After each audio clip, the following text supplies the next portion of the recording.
Yo, what's good? Welcome to another episode of the CheckDown. I'm one of your hosts, Smitty. I'm here with my guys, man. What's good, JMIK? Not much, man. We almost there, brother. We almost there. Yeah, what's good, sir?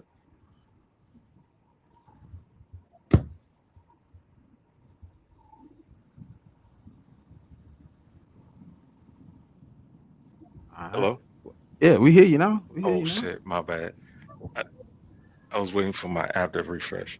Um, I ain't even here with you. I just said what's up. I just said what's Oh, what's up, bro? up. Nah, we got a special guest here today, man. Z coming in for our NFC West coverage today, man. So appreciate you for popping in, Z. What's good with you? Not much, dog. Yeah, Yeah. man. Hey man, so obviously, with all the turmoil of the second round picks, the floodgates open somewhere around what about Thursday. The signings have been going crazy. I think it's only like a few guys left on the list.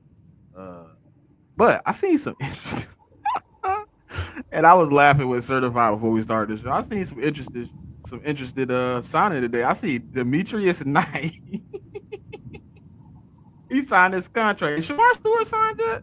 Nah, No, sir. nah. No, sir. You was able to sign your second round pick. Can't he sign your first round pick? Kind of interesting. Yeah, but they ain't even the first round. They ain't give him 100% guaranteed money. They gave him nearly 80%. You signed Mm. your player. You end up giving him 100%, J Mick. I mean, we ain't had no choice, man. Like, I mean, like the Bears behind us gave Burton 100%. The Dolphins in front of us gave the guard. I'm not even gonna attempt to say that boy name. They gave him 100%. We was kind of pigeonhole. We ain't really. I mean, like, what you gonna tell? I mean, dude's agent, like, nah, we not the dude in front of you and behind you got 100%. We're not gonna give you 100%. Like, niggas ain't had no choice. Yeah, got stuck in a bad spot. Yeah, Um, I mean, I'm not worried about Kraft. I mean, like, Kraft got billions, man. I think it'd be all right. he better have that money. Oh, goddamn right. Yeah, so yeah. Hey, appreciate y'all for tapping in. What's up, G Fish? What's up, Elena? What's up, Cool Cat? Yeah, I did see the range though, but felt good. Felt good.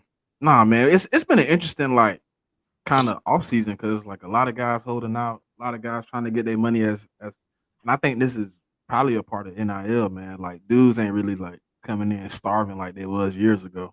They making bread, so when they get to the league, it's kind of like I got a little money in my pocket, so I can kind of negotiate a little bit better, kind of But get what I want. also, I feel what you're saying, Smitty, though, but I also blame the Browns and the Texans for this bullshit too, though. Because it's like, yeah, dudes got money, but like the Browns, the first round, the first pick of the second round, I think the dude's name is Schweissinger from Yeah, UCLA. Carson. Yeah, they gave that nigga 100% guaranteed money, and then the Texans followed up with a pick right behind it. I mean, boy Higgins out of Iowa State, he got his shit all guaranteed. And so I think that put all the other teams in a bad spot where all the other dudes was like, well, But the one dude, who was the next one to sign? It was somebody else, and they kind of like the reason everybody didn't get it guaranteed, right?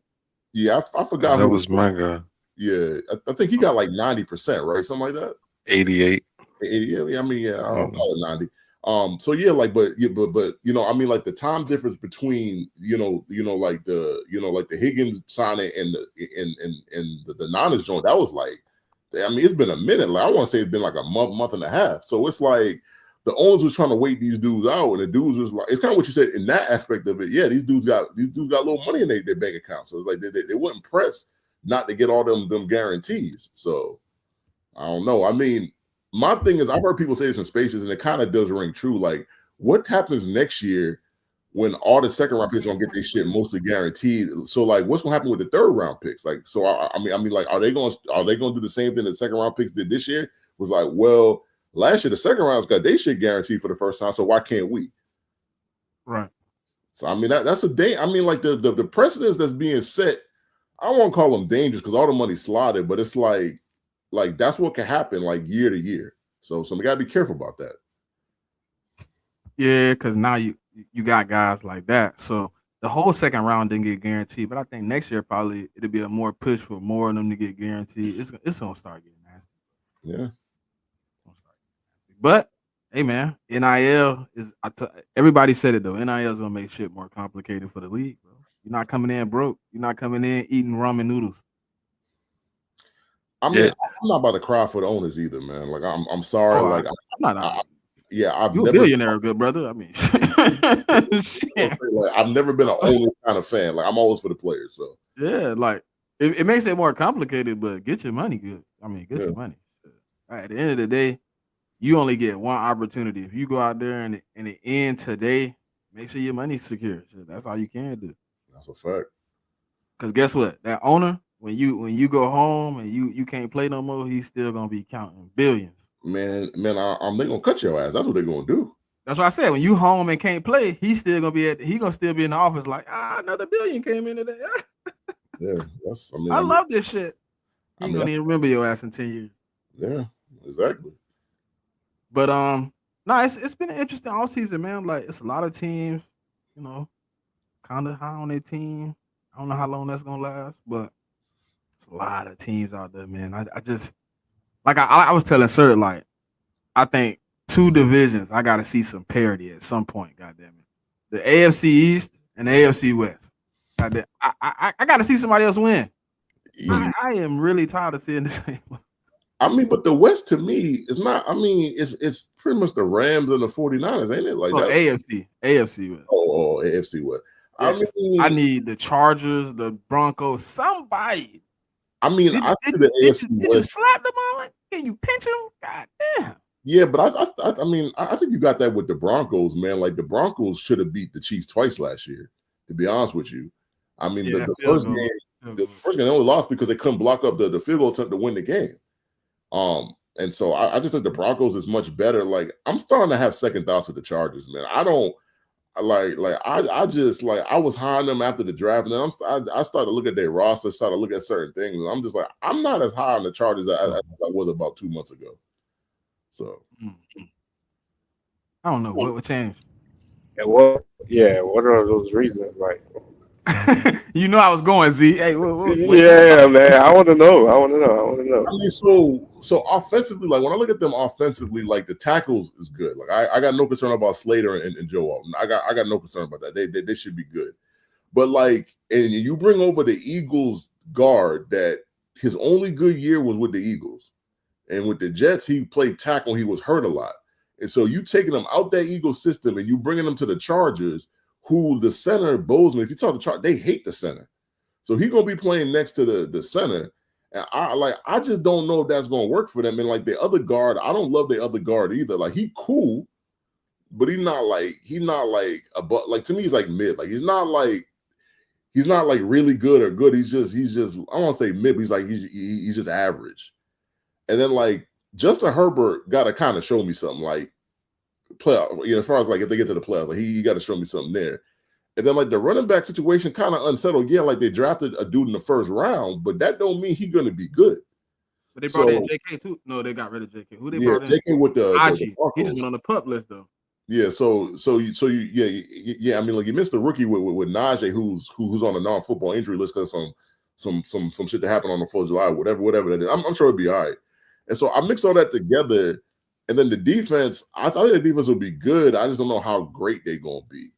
And then you look at the division, they in the West, bro. Like, and I don't think the Raiders are gonna be as bad as people think they're gonna be. Like, I think the Raiders could win a good 6 to 8 games. Like, I think they're gonna be a lot better. Like I heard some people that they're gonna win 4 or 5 games. Like, I don't see that. So I mean, you mix that with that, and then you also mix it with the Chargers just are not able to beat the Chiefs, bro. Like, all the games be 3-4 point games, but they can't. I mean, it's kind of like some Buffalo Bills shit with the Chiefs in the playoffs. It's like they can't beat them niggas. Like, and for the Chargers in the regular season. So when I mix all that together, like, I mean, that division, like, I think I got the Chargers finishing third. I probably got the Chiefs. It's going to be between the Chiefs and the Broncos to me. That's what it's going to be to me. So I can see it. I mean, Raiders winning 6 to 8 games. I mean, think about it though. Like, they got a veteran quarterback. They got a rookie who. Nah. I'm adding it up in my head. I had him at before Geno. I think I had him at like 5. So giving him an extra 2-3 wins ain't crazy. I mean, the only thing I'm concerned about the Raiders is their secondary. Like, I think their secondary kind of mid. That's my only really concern. And then I think they brought in a safety. I thought they brought in a safety from the Commanders last year. What's homeboy name? Chin. Yeah, Chen. Yeah. So they with Epps. Yeah. So I mean, you ain't got so you basically you got two fucking box safeties. Yeah, and then the corner.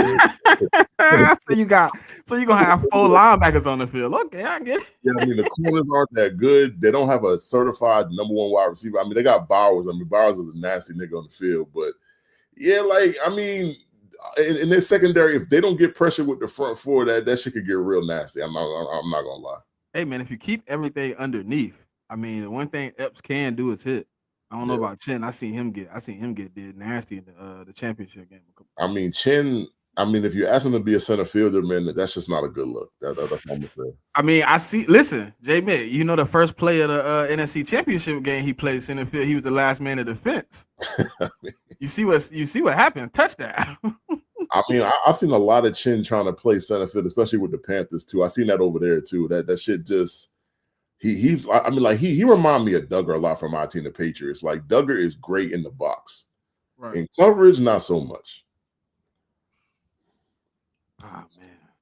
Yeah, I think, man, like when I think about the Chargers, man, like being honest, like I'm not happy with their wide receiver room. I know they added Trey Harris, but like I thought they should have addressed some things on that team. Like Mekhi Becton, yeah, good addition if you're running the ball. What happens when they stun him and he misplays like he did multiple times with us?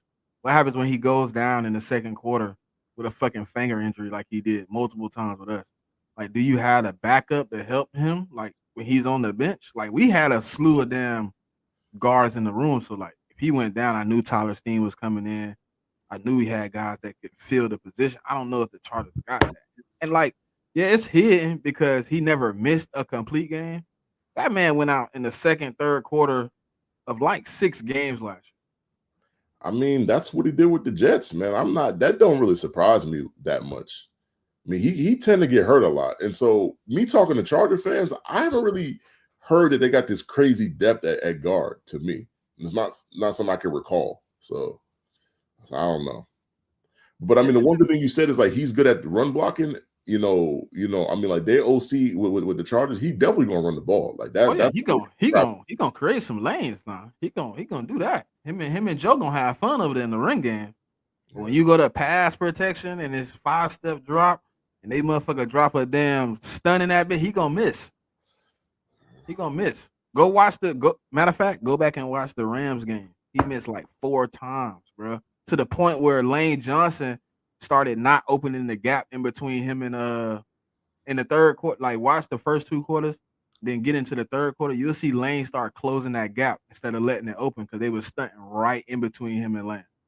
Oh, so and he must have been scared.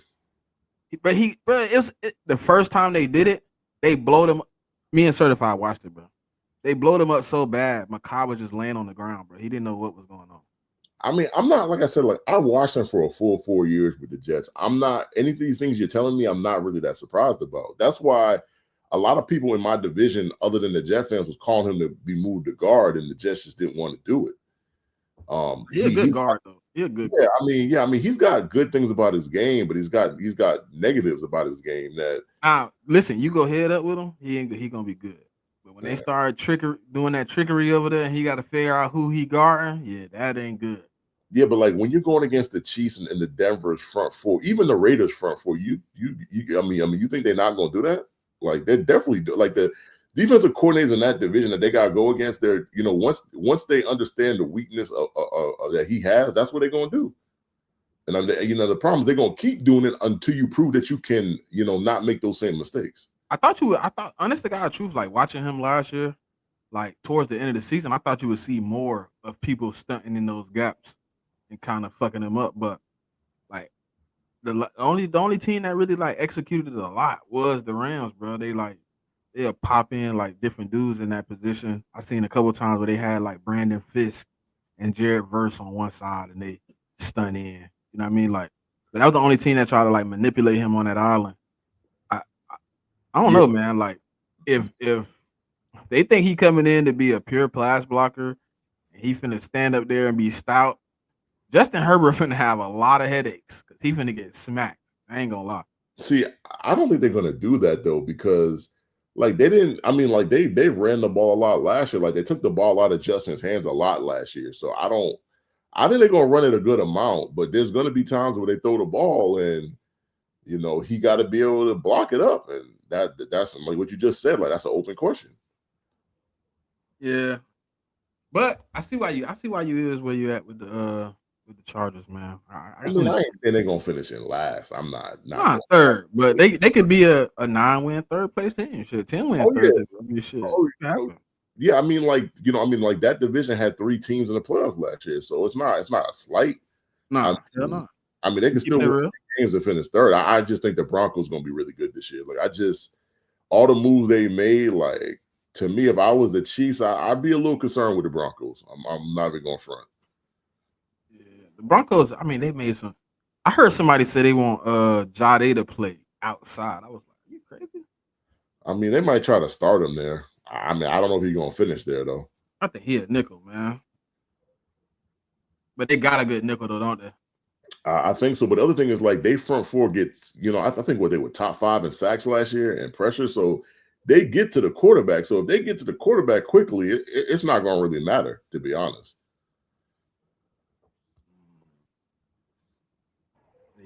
Yeah, I think Jody had a lot of position flexibility.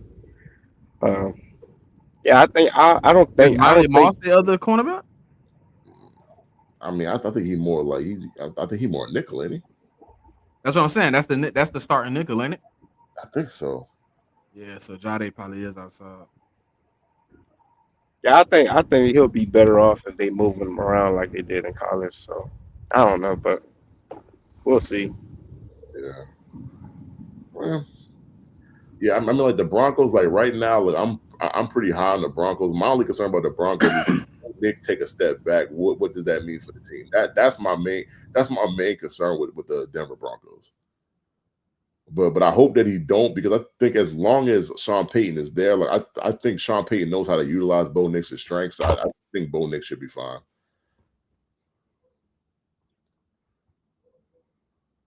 I really want to see it though. I do want to see it though. Oh yeah. Because if Bo Nix stay on the trajectory that, you know what I mean, because he started out rough last year, that he found his feet and it was pretty good. So yeah, and also think that got something to do with just like Sean Payton, bro. Like Sean Payton kind of, he schemed it up towards like that last quarter of the season. Like he schemed it up really well. The only problem is when they got to face the Bills in the playoffs in that wild card round. Yeah, like the first drive was immaculate. Like they got that touchdown, but after that, that shit was a wrap. So I mean, like, like teams are gonna be ready for Sean and Bo Nix, and they're gonna have to throw some wrinkles in there. So I'm really excited to see the Broncos defense. I think they're about to be a top 5 unit in the league. Like I think that's how good they could really be. I mean offensively, they didn't really have a good running back last year, and they drafted the kid. What they draft, like RJ Harvey or something like that? Yeah, they took Harvey. Mm-hmm. Yeah. So, and a lot of people were high on like RJ. A lot of people. Then they brought in JK, right? Yeah, I think JK is there too. So I'm kind of wondering how they're going to use both of them together, because I assume they're going to use both of them, because like last year, like they were using like 3 different running backs every game. So I'm pretty confident that that's what they're going to do. I mean, they let the starting running back go though. Yeah, that nigga was ass, man. I mean, that ain't what the Cowboys said, man. The Cowboys. The Cowboys can say whatever they want. That nigga to me is ass. I mean, like, and not even just from a football perspective. Like I had him on my fantasy team 2 years ago. Nigga didn't do nothing for me 2 years ago, and then I saw what he did last year. He didn't really do much of that. I mean, to me, the dude behind him was better than him, and like in that system. So I don't know. I mean, talking about the Cowboys, I don't know why the Cowboys ain't just keep Rico. Like Rico to me was good, like, but they chose to just not. They chose to not pay him and give him the same thing with the Panthers. They did the same routine 2 years in a row. Thought they got better. I mean, Pollard though, I don't mind them letting go of Pollard, because Pollard can't do, like, he can run between the tackles and outside the tackles, but it's like how much wear and tear can his body really take? So when they let him go, understand the fact that starting running back, they like, you know what? We'll just bring in some whatever.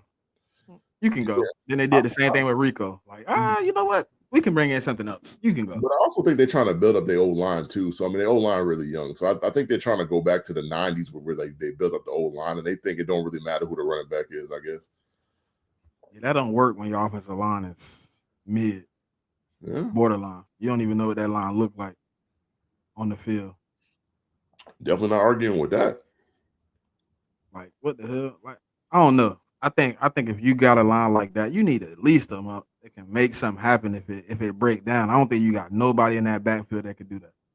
Not between the tackles, they don't. So who can do it outside the tackles? Deuce?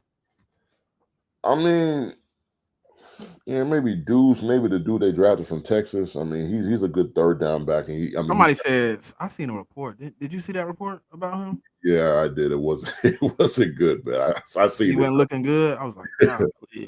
I mean, I'll give him I'll give him a mulligan because it's not even like training camp just started. I think for some teams the rookies already reported. I think for other teams they report next week.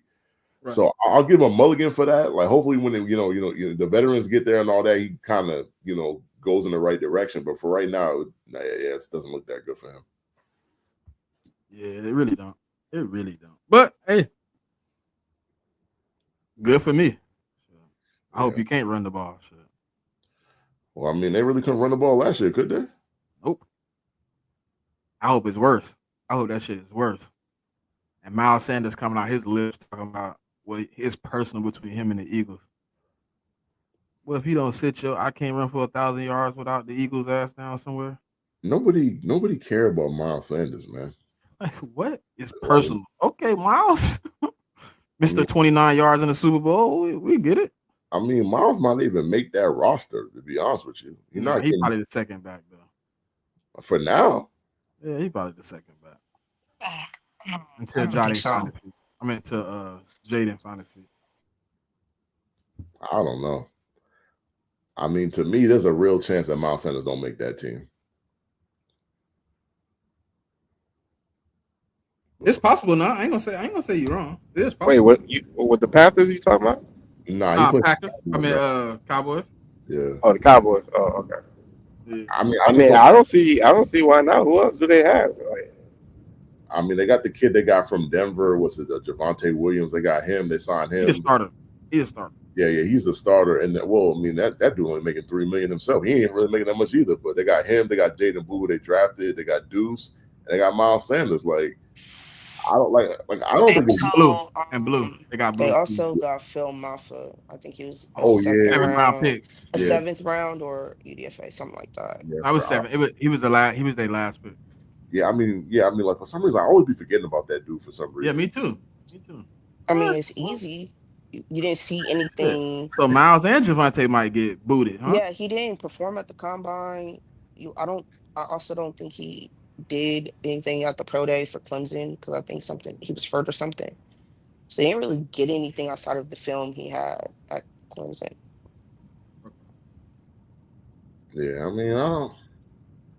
mean, Miles Sanders is an interesting case, man. I never really, any stop he's ever had, I never really loved Miles Sanders, man. So my thing with Miles Sanders is the Panthers have 2 running backs, right, that are probably going to start the season on PUP with Chuba and Jonathan. I think that's the name of the rookie running back. It was his best chance to start. You still they allow you to walk still.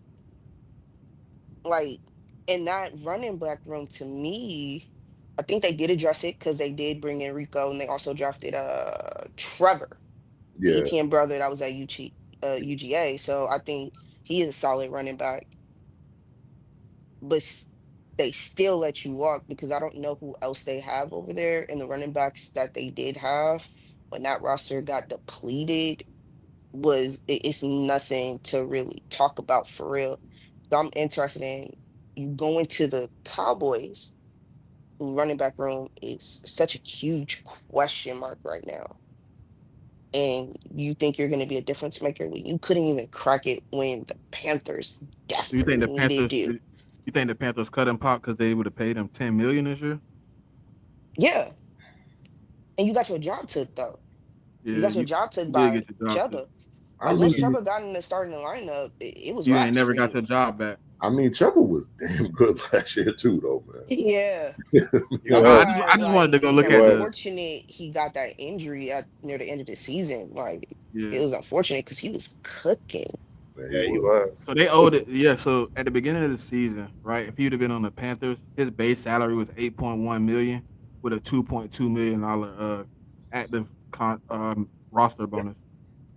So it would have been It- 10.3. Yeah, they did. Yeah, he Man, wasn't worth yeah. that. For sure. there wasn't no way he was going to be taking that $10 million home, bro. I'm gonna be He honest. got The only 100. reason why I think he stayed on the roster last season was because the running back that the Panthers drafted was going to start the season on pup because he had an injury in college already. Yeah. It's kind of sad. His first game back, he got re-injured. It's kind of sick. Dude is I'm not gonna lie. I wasn't a big fan of them drafting him because of the injury. right. Um, like that was my biggest question: is this going to be something that's going to follow him his career, or will he be able to come back and slowly work himself in and become the running back we think he could be for them? And he does get injured again, and now my question is this something we're going to continue to see out of him? Right. Like, is this going to be a pattern where he is not able to play a complete season?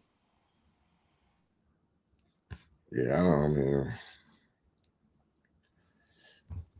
Interesting situation. yeah, I mean, like the Panthers got an issue though, because like, Hubbard didn't finish the season. Even though he played a lot of games, like he played like what 13, 14 games, but he didn't finish. And then the dude they drafted out of Texas, boy, he just ain't been healthy since they drafted him. And then like ETN played for my team last year, and I mean, even he was hurt during the season. I think he like either broke his ribs or some shit like that, or fractured his ribs or something. So they got a lot of dudes on that roster that, I mean, like besides Rico, that kind of get hurt a lot. So I mean, if I was a Panthers fan, I'd be concerned about that a little bit. Yeah, that is kind of funny that Rico went to the Panthers. You got your job took and you weren't even on the team. Hey Miles, you got your job took and you weren't even on the team no more. It was like, please get out of here. Don't come. I mean, but I actually like Rico though. Like I like Rico. I'm laughing because it's like we was willing to go get your money immediately to somebody. And the crazy thing about Rico is like he left the Cowboys, got 1 for 3, and they signed Javonte Williams and gave him the same money, which was it was crazily ironic to me. So, yeah. But Yeah, but I think that goes into you just didn't see a lot from Rico for real. So you weren't demanding any type of big money like that. yeah. I mean, like the Cowboys do with in free agency always every year got me scratching my head. Like the whole situation with Micah, they letting every edge rusher get paid and don't want to pay to do. I don't like the stuff they do. Like they did the same thing with Dak, did the same thing with CD. Like it just like the owners just don't make a lot of sense. So they're in the same position with Micah right now. You I letting mean, everybody get paid in front of that man. You're gonna end up paying $50 million, man. I mean, but Could that be due to the Cowboys cap situation? Like they don't really have enough No, they negotiating maroon. supposedly. I don't way to think break like it. yeah, but the thing with CD and Dak is they had the cap room and they still waited on them dudes. Like they waited for the last minute. And it cost them more money. Bro, Micah said it out loud that they do it. He was like, "Man, they make everything difficult here." I mean, but I think I seen a report saying that he closer to 45 than he is 40. So yeah, they said. But is that due to what Watt just got? That his number got bigger, or has that always been his number this entire time? Well, the problem is Miles got 40 already. I think Miles got 40 and Watt got like 40.1 or whatever it is to get like a smidge higher. Like I just think I think it's always been 45. Yeah, since Miles got paid. Yeah, because I think Micah, like he younger than Miles and TJ. Like he's what 25, 26. Mm-hmm. So with his production, and he potentially has another contract in his career. So yeah. So yeah, I mean, if I was them, I would have tried to sign him before Miles and the rest of them guys got signed. To me, that's the way you save money. the thing is like you don't wait, but they choose to wait. So it's not my team, so it's whatever. So. But hey, man, welcome to the show, man. Appreciate y'all for tapping in. It's time to tap into this NFC West, the state of the divisions, man. We finally got our Seahawks guy in here. What's up, Rome? How you doing, bro? Appreciate you for tapping in. Good, bro. How you doing? Thank you for having me. Doing all right, man. Doing all right, man. So, and we're gonna get into it. Sir, you there? Yeah, I'm in. Z, you good? I mean, I want to make sure you good now. You know. Yeah, I'm here. See, last week, you know, we welcomed y'all to the ghetto. I think this is gonna be a little bit better. NFC East a little ghetto. We a little ghetto. You know what I mean? We can't get along long enough to be on stage, not cuss each other out. But hey, man. So Oh no, I hate these motherfuckers, man. which one you hate more than? Right, it used to be the Seahawks, but the Rams, these niggas that talk, this shit is insane to me. So I got beef with them niggas. Yeah. I'm And gonna they know how we handle them when we healthy. You don't even play. You know what we do to you when we healthy. I actually don't, because the one thing that I do know is that since we've been in this division, let me say this: the only people who are actually close to us in wins are y'all. Like, I think we can both agree that it's us and the 49ers, or excuse me, it's us and you. The 49ers and Cardinals, they can go play at the little kids table. That's man, that's crazy. Some other shit. But, that's but crazy. yeah, it's us and you. But I'm not gonna lie, and I'm not gonna hold you. Like, I like y'all's team. Like, I like how it's built. Me and Sean McVay are the same age, so I respect everything Sean McVay does. But me and Mike McDonald are the same age too, and so that new young defense is coming. You saw what he did in Baltimore. You saw what he did to these NFC West teams when he was in Baltimore. So it's year two. I'm a realistic fan though. So except for me. Hey, I'm just saying, we put up a good fight. Rams get us this year, cool. Stafford got maybe 2 more years and we're ascending. We're young, bro. I know y'all defense is young, but we're super young. Yeah, I think we're certified. They average told you is to like sit at 26. the little table, gang. They 27. said you ain't even competing for the division, gang. I'm just saying. I get it. Like he want to talk about the years after Mariucci and shit, where like we was like bottom of the league. Yeah, he got me. Harbaugh years, the Tom He got Sealy me. years. But as this nigga, how many times he done beat me under Shanahan? How many times the Seahawks beat you under Shanahan? Yeah, I'm gonna give you that answer. It's a lot. Hold on. When did Shanahan get there? He got there 2017. Yeah, 17. Hold on. Cause I know the last y'all won one. No, did we? I think y'all swept us last year. Nah, you won the first one, and then we got the second, and then before that was like, I want to say 4 in a row for you. Hold on. Yeah, I'm looking this up right now.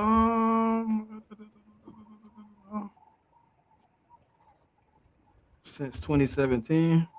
Yeah, I'm trying to find a good. I think I got him.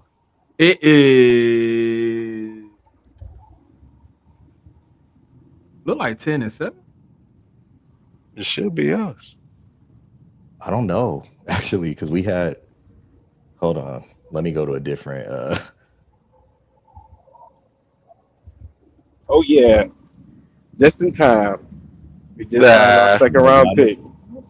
Oh yeah, who y'all pick up in the second round? Terrence Ferguson, out of Oregon. I thought y'all gave up your first round pick. Yeah, the Falcons. Yeah, they gave it up to get their quarterback next year. Y'all traded with the Falcons, right? Right. Yeah, so you want them? You need them to be bad. Definitely don't need them. Oh yeah, I'm definitely hate watching. I mean, hate watching. Hey, Pop, do y'all thing on win that, about Pop? 10 games. I don't know about that. Excuse me. What was someone asking? Do y'all thing over there, man? I think I'm sorry, the I have nothing Falcons for can win you, 10 Z. games. I have nothing for you, Z. To be honest, I got the Falcons winning the division and See winning what a I'm saying? playoff game too. But winning the division. Wow, Okay. that's Hey wild. man, people high on the Falcons. Maybe they're high on the I Falcons mean, for I've seen Michael 3 Penix for 3 out of 4 years, bro. So like that's what it is for me. And knowing that, like, again, I see, I don't know who everybody's a fan of. I'm kind of figuring out based off like hats and stuff like that. But like for the most part, the Falcons had a 3 or 4 game lead last year, and Kurt was on one arm and half a leg. And not that, last year compared to this year is anything, but I'm saying like the upside that Mike now gives you at quarterback, I think it's gonna at least get them past some of them deficiencies. Like they're gonna be Kyle you muted Shanahan, yourself. you muted yourself. I don't know if you muted Kyle yourself. Shanahan is 5-9 against Seattle since 2017. So shit. So I'll say this about the Falcons, man. Like I tried to pick them 2 years ago, and that ain't go too well. So from there on in, like I'm with Tampa. Like until it's like the Bills or the Chiefs. Until someone beat them for me, like and take their crown, like I just can't go with it. Like that's just me though. But certified, he also hasn't beaten you since 2021. The last time they won was the last game y'all played in 2021. I mean, but So they've swept them the last 2 seasons, 2-3 seasons. Or No, we like split last year. Yeah, we split. You But talking it ain't got that second game up here, I guess. I'm not sure when it's updated. Yeah, but we won that game at Lumen So, Field South. How many in a row did they have? They had 1, 2, 3, 4, 5 before you won 3 in a row. Then you won that one. Then they won that one. You won that one. Then they had 1, 2, 3, 4 in a row when he first got there. So the first 4 went to the Seahawks. To the Seahawks. What time period is this you're This reading? 2017. 2017. Yeah. So you said 5 and what? 5 and 9. Yeah. Okay. So look, y'all played 2017. They won 25-23. Then they won 9-12. Then the next game was 24-13 Seattle. Then 16-43 Seattle. Then San Fran win 23-26. Seattle win the next one in overtime, 27-24. San Fran come back and win the next one, 26-21.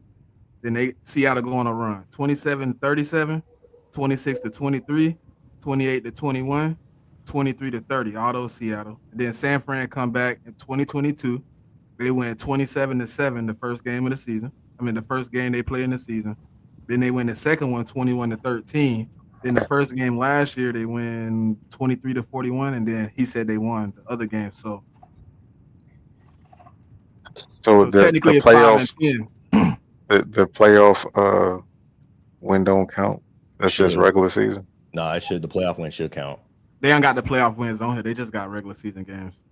They ain't got the extra one. All right, so 6 and 9, that ain't bad. No, that is bad. I mean, you gotta. It's all contact. Look, like I'm not like the every Seahawks fan that's gonna come in and talk shit. That's gonna fuck you niggas up, man. But I mean, we'll see. Game 1. Hey, I know, right? I know, right? Yeah. Hey, man, I love it though. What's your favorite? Oh, y'all played them game 1? Quarterback. Yeah. Game 1. Okay. In Seattle. What's the faith you have in your new quarterback? I can tell you this. It's, if I had to give like a out of 10 rating, I have right now it's 6 out of 10, only from the standpoint of it's less about Sam and more about Clint Kubiak, because I know that the system changed. I know Sam's been in the system before, but like I have to see it to believe it. Like I know that Clint Kubiak with the Saints those first 2 games was killing. Like he was looking like he was going to be the next, genius offensive coordinator to get hired, because his offense was putting up like 40 points a game in the first 2. But then injuries happened, and then you started seeing just the downfall of it. And so like from what we had last year, and the one thing I want to say is like we had the most incompetent offensive coordinator in Ryan Grubb. I mean, last year, and we were still able to get 10 wins, mostly because of defense. I predict this year that we're going to be relying on the defense and running game even more. And so hopefully Sam won't have to be Minnesota Sam and go out and beat you. So it's kind of TBD for me though. Like I can see Sam playing well, but I do know that the plan is to, kind of all right, 49er fan, big brother, sir. So to me, what it's going to look like is those first few years of when Jimmy G got with Kyle, because it's the same offense. Yeah. It's not going to be overly explosive. Like it may be, but everything is going to be short around the line of scrimmage, around the sticks, and we're going to rely on our running game to win us the game for us and our defense. All right, so somebody just DM'd me, said my stat is wrong. So if I am wrong, I apologize. They said Kyle Shanahan is 7-10 versus Seattle and 8-10 including the playoffs. Okay, so 8-10, got it. So 10-8 against. One more. Yeah. Thank you. Seahawks are 10-8 against Kyle. Okay. All right. We're gonna tie that up this year though. Oh, sweep me? Oh, sweet. Broomstick? Yeah, we're gonna sweep. Oh, shit. I mean, we're a way better team right now. We got to get through camp. We got to get through preseason. You know what I'm saying? God willing, everybody have that guys week 1. But I have major concerns about your offensive line. And the scheme change though, so that's the whole thing. And like, I don't mean to cut you off, bro. I just want to say no. Go ahead. I just want to say it's one concept. So like, you feel exactly like us, but the issue over the last few years, especially last year, is we had zone scheme offensive linemen trying to run more of like a power scheme, and it didn't work. And so now we brought in, all of our Y zone guys, basically same as the Shanahan, same as the McVay offense. Okay. So our athletic offensive linemen should theoretically, again, I'm gonna use the word theoretically because I want to be like transparent with it. Theoretically, they should be able to fit better and do more. It shouldn't look like it has the last few years. It shouldn't. But I didn't mean to cut you off. Go ahead, bro. No. I agree with that. They got to build continuity. You got some new pieces. It's a new system. You got to see if your running backs even work. If they know how to hit the right gaps. So yeah, I got questions about the offensive line. So then that brings me back to Darnold. So if your offensive line is shaky, Sam Darnold's going to be shaky. Mm-hmm. So agree. I feel like I need to see more from this. I think you had a decent draft last year. You potentially had a really good draft this year because my thing on rookies is they haven't played yet. So before I start like saying my team got better because of a rookie, let me see him play first. Facts. But I need to see this this general manager and coach do it again, like consistently, build up this roster. So yeah, I just got a few questions. I know we ain't gonna just go in there and like slap y'all around, but yeah, I think we're gonna get back on track.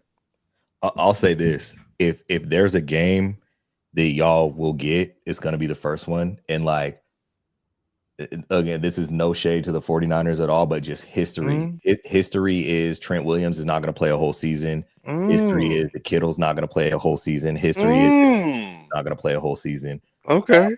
Just because, again, it hasn't happened over the last. Yeah, well, even if we don't have to play a whole season.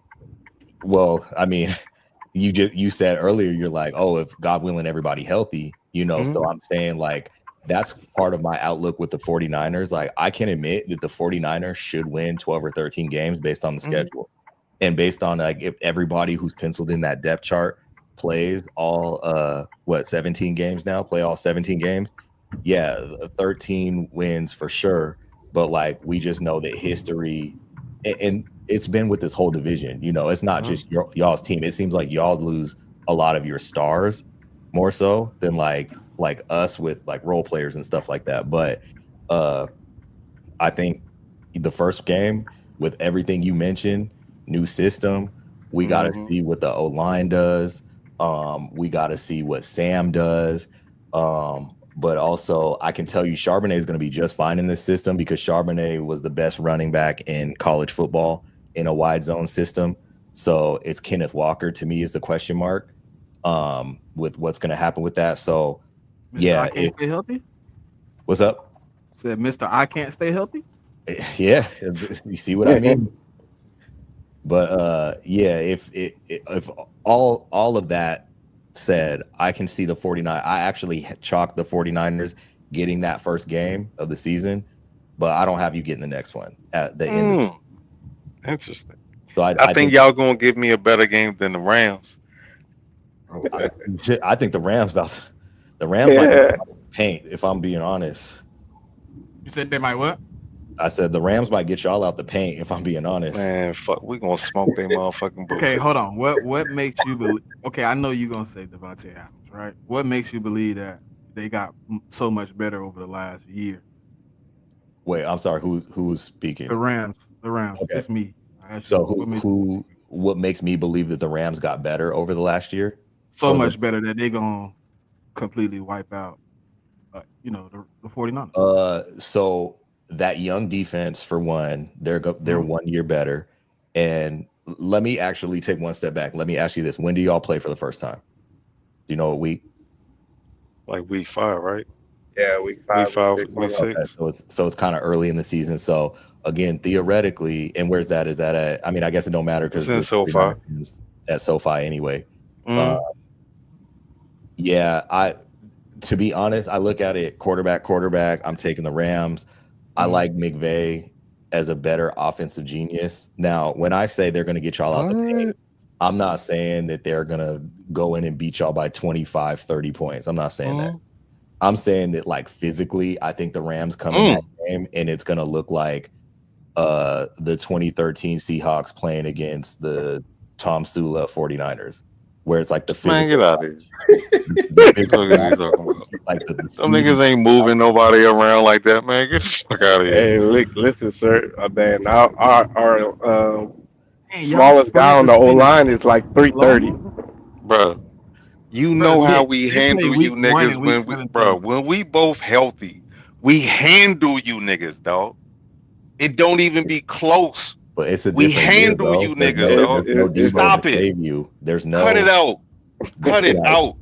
There's no Debo. We don't know if Man, Debo being phased out. What you talking about? Yeah, but that Rams game he was killing though. What Rams game? Debo kills the Rams. Like that's what he does. You even track it back. Jennings did that last year. He had 3 touchdowns against the Rams last year. I'm just Debo saying, being phased out, though. Look, it's there. I'm just saying there's a lot of questions either way, but like questions about what? The Rams are building something crazy, and man, to get the fuck out where they may Them just be overrated. Away. I think the same a little bit about the Rams, but niggas is overrated. Cut it out. I think they overrated too, man. I think that Devontae Adams got that shit worn down. Man, we going all right, dog. Y'all got if it. If you want to be honest, like last year, I know they want to say like the game between us was close, so they give y'all like a lot more props for that game. But I don't know, bro. Like obviously, I love your defensive line, but your secondary to me, I'm not so. Your linebackers to me, not so. Offensive line, 50-50. I don't know if you got better in the run game because your running back, in a lot of crucial moments, like to put the ball on the ground. And Matthew Stafford, I told you before, Z, I believe, and the numbers back me up, he is a first read quarterback. When that read isn't open, he struggles. I don't know about all that. 67.5% of his career, he has threw the ball to the first read. 67.5 since Detroit. And if you want to go back to his first year with y'all, was the highest of his career, and it was like 74%. What you want him to do if he's open? If the receiver's open, but my problem is when it's not open. Can you run Purdy's numbers too? I'm only curious if it's like a scheme thing. I think Purdy was at 62% last year. So pretty similar first read. Yeah. I mean, I don't know if that's more Matt Stafford or literally how the scheme is based because. But no, Stafford, go back to his Detroit days, same shit. Go back to college. If you want me to pull up the college numbers, I know they're a little watered down because they wasn't keeping track as well. He's still in the high 60s. I want to know his EPA on his second read. Oh, Matthew Stafford. Yeah. Like what happens when he has to go to a second read? Like what's his completion percentage, touchdown ratio, what's his passer rating? I wish I Does could he look that up how real quick. often does he run versus pass in his career once he has to get moved to his second read? I wish I could look that up. Shout out to my I'm looking it up situation now. right Hold on, now. give me a second. Give me a second.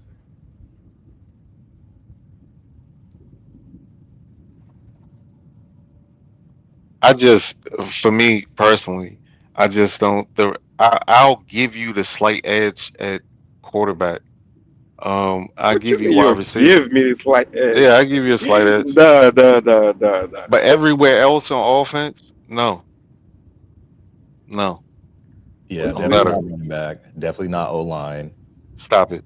Receivers, you got to give them their edge on My O receivers. line is definitely gonna be better than this. No, sir. I'm saying No, like, no. no. The I'm fuck out of here, saying though. You lost like three pieces. no. The Who? 49ers O line, You. the 49ers O Who line did I lose? will be stronger as a unit by week 5. Now by week 12, I don't know, but by week 5, What? for Y'all sure. gotta stop banking on injury, man. You, That's why it's hard for y'all to win. it's Y'all be too worried about another team no, not having any it's players. not about banking on That's the injury, bro. problem It's here. about that's what literally happens to this team every year in and year out. No, Like what are you talking about? We went to 3 straight NFC championship games. What are you you talking did, but about? that doesn't mean that people weren't hurt though, and people didn't miss time though. So Well, okay, who let's take the plays? injuries What out. team has 22 starters that play all 17 games? No, that's not what I'm saying. That's not what I'm saying at all. But like, if we go all the way Mm, back to the start of this conversation, this started with oh, week 1, we're healthy, you're healthy type shit. So health is part of it. Injuries are a okay. part of it. So like, we'll take that aside. We'll just go based off like paper depth chart right now. Paper depth chart right now. Personally, I'm giving the Rams the quarterback edge. I'm giving the 49ers the running back edge. I'm giving the 49ers the offensive line edge. I'm giving the 49ers the tight end edge. I'm giving the Rams the receivers edge. I'll stop there. Okay.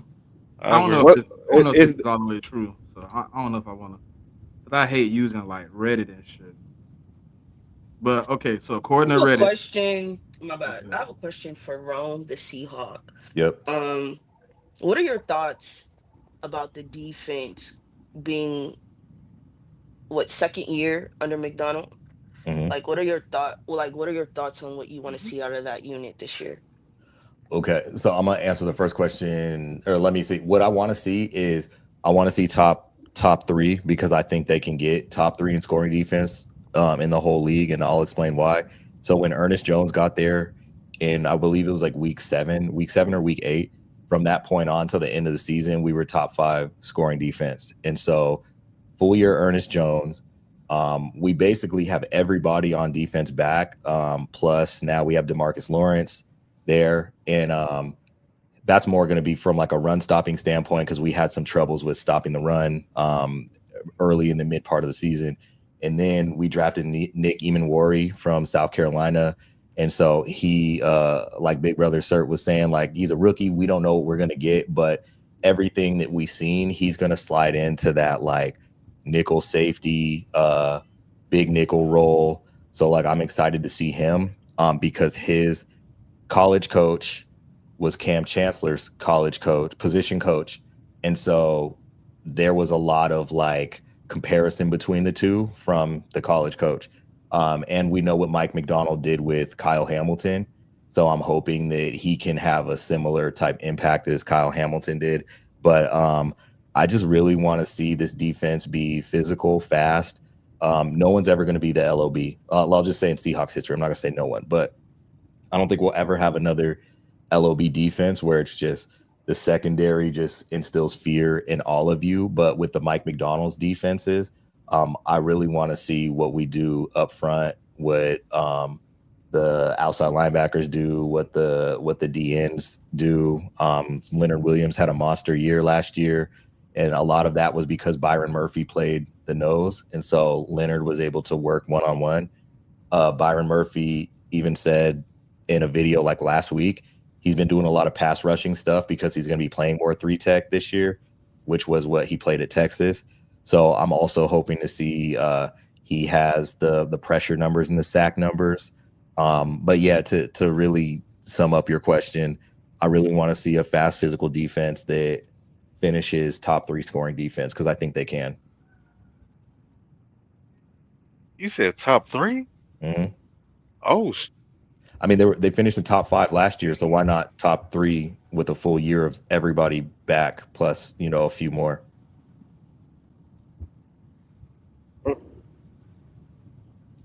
Man, if there's any lapse in y'all offense, you don't think that could actually kind of derail that take?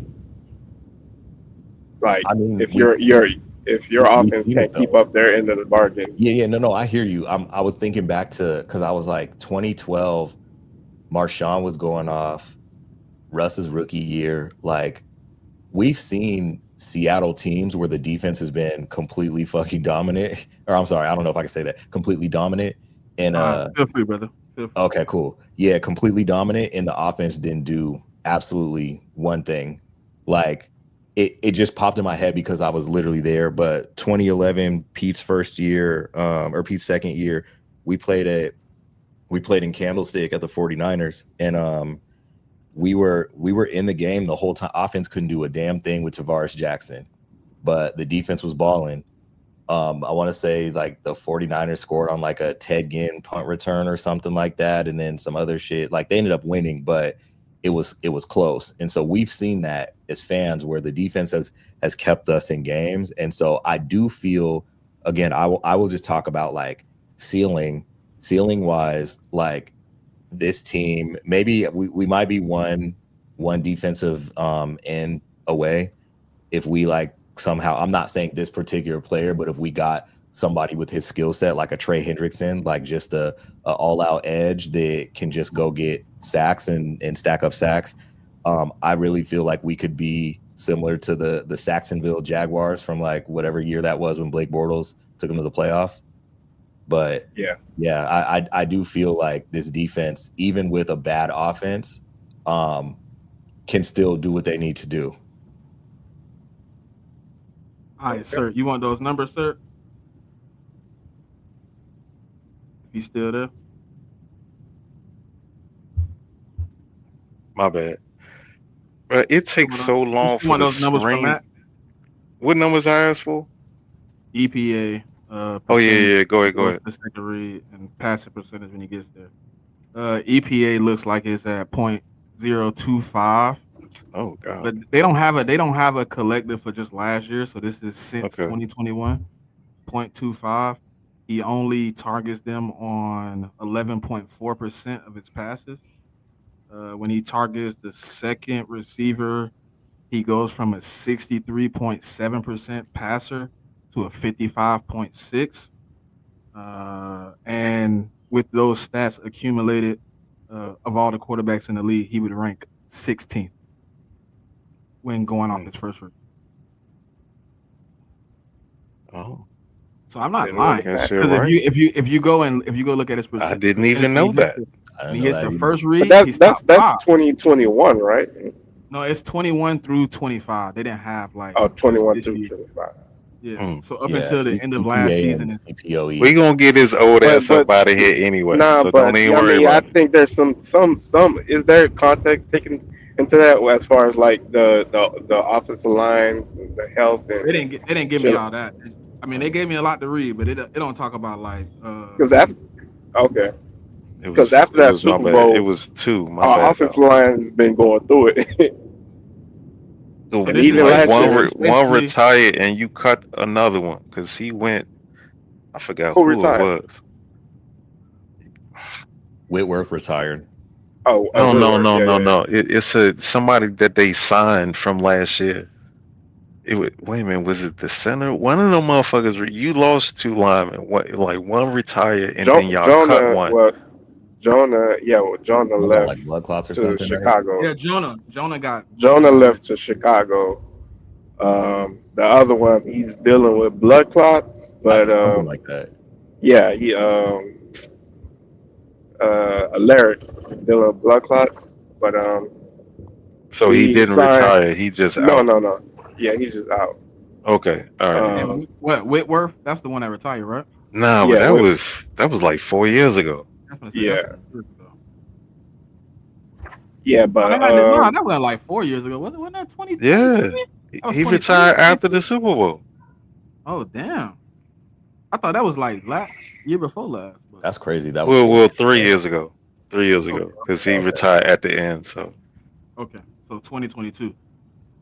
yeah, Okay, he didn't Sir, play 2022. okay, sir, yeah. I'm curious, bro. How again you kind of went through, but I know at first you were saying that like you think the Seahawks 49ers matchup is going to be better than the 49ers Rams. Do you think that's Yeah. all because like, not to say y'all aren't rivalries, but I feel like if there was like who's the biggest rivalry in the division, I think it's us. Yeah. Was Right now, yeah. were you saying that because of that, or what reasons why you think that our rivalry is going to be more popping than y'all's? Because I see what y'all doing, and I feel like we're gonna mirror each other like we Yeah. did it in like Right, 2012. like we always do and find success. Yeah. Like I see what McDonald was doing on defense, and then you brought in Kubiak. That he's gonna run like some type of hybrid between his father's system and Shanahan. Well, probably more than likely Mike Shanahan's system because Yeah. his father worked with him too. Right. So he's familiar with the system. Right. So that's going to be similar. You already said that they going to run the outside zone. Yep. So another similarity there.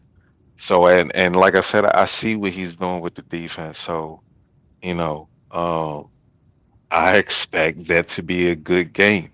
Yeah. I Same. think we're gonna get the first game Yep. because I just feel like we have more.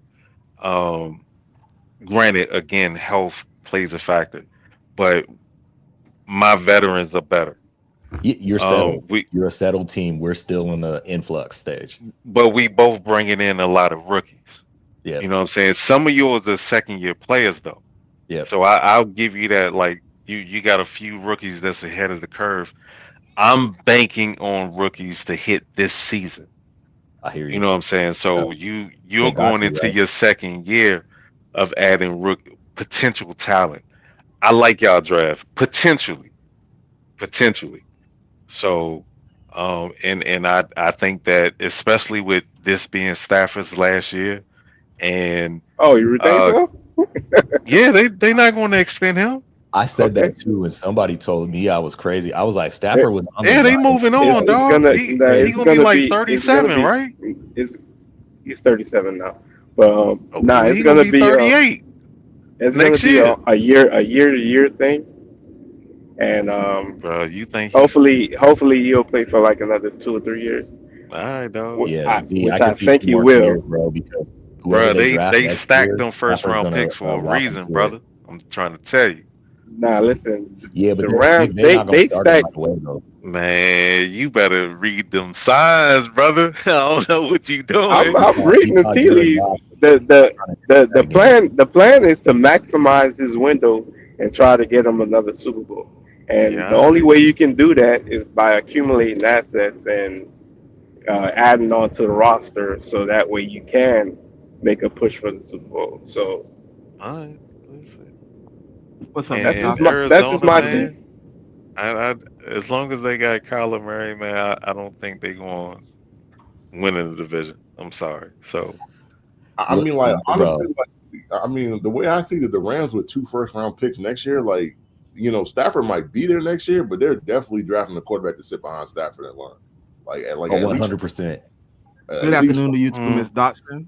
Good So afternoon. man, I mean, like to be truthful, like they might package them 2 picks and try to get all the way up there. Like if I mean, there's some like That's what I thought too. yeah, I've said a lot. Like I don't love this quarterback. Like everybody last year was like, oh yeah, the 26 class gonna be a lot better. I don't know how much better it's gonna be. Like I don't think it's gonna be like the 24 class, but I mean, I'm more see it being just like last year's class where you have one dominant guy and then you got a lot of like guys that's kind of lingering that you don't you don't really know about. And I think that's what you're gonna. Now, the one guy, I don't know who that one guy is because I mean we got to see that play out. But I think it's gonna be similar. So I can see y'all trying to package the picks, move all the way over, try to get that guy, and then you just have him sit for a year. Yeah, I definitely Yeah, hear I you mean, on that. The I'm crazy I'm part not about opposed to it. No, I was just saying I'm not Hey, opposed to it. y'all got Because the there's, alcoholic quarterback, man. Don't shame that man. you said what? Y'all got Stetson Bennett, man. Have faith. Hey, come on, He's man. still with You the got, team. yeah, he's Yeah, good, yeah. but He's a he's a backup decent this year. backup though. Yeah. yeah, Backup is Garoppolo. he's Garoppolo, but yeah, Stetson, he's probably gonna be off the roster in another year or so. Nah, man, they want that man to complete Nah, rehab. Man, that man had to get right, man. Man was dealing nah, with some demons, man. He was fighting demons, man. Don't do that, man, like that. Hey, that's I dope mean, though. he's still on the roster. Yeah, I mean, listen. He came from Georgia with an alcohol problem. Sean McVay got him right, and now he back on the roster ready to play. This is gonna be his first full season with the team since he got drafted. Man, he had that problem before he got to Georgia. Man, I'm not sure what you. I mean, he might have been high school drinking. I ain't gonna look. I didn't want to put it on a high school kid, but he might have been high school drinking. Shit, he from Yeah, the but I country mean, going to backwoods. Shit, he Georgia, might. Georgia didn't help. No, they didn't. No, I they mean, didn't. college don't help in general. I mean, like y'all got to stop putting this on my school. Yeah, but man. JMIK, y'all was winning championships, gang. You know how many invites he got to tequila Back to parties? back with, I mean, Stetson. Like I'm not denying. Like Stetson's a good college quarterback, but He's not an NFL starter. not like it is.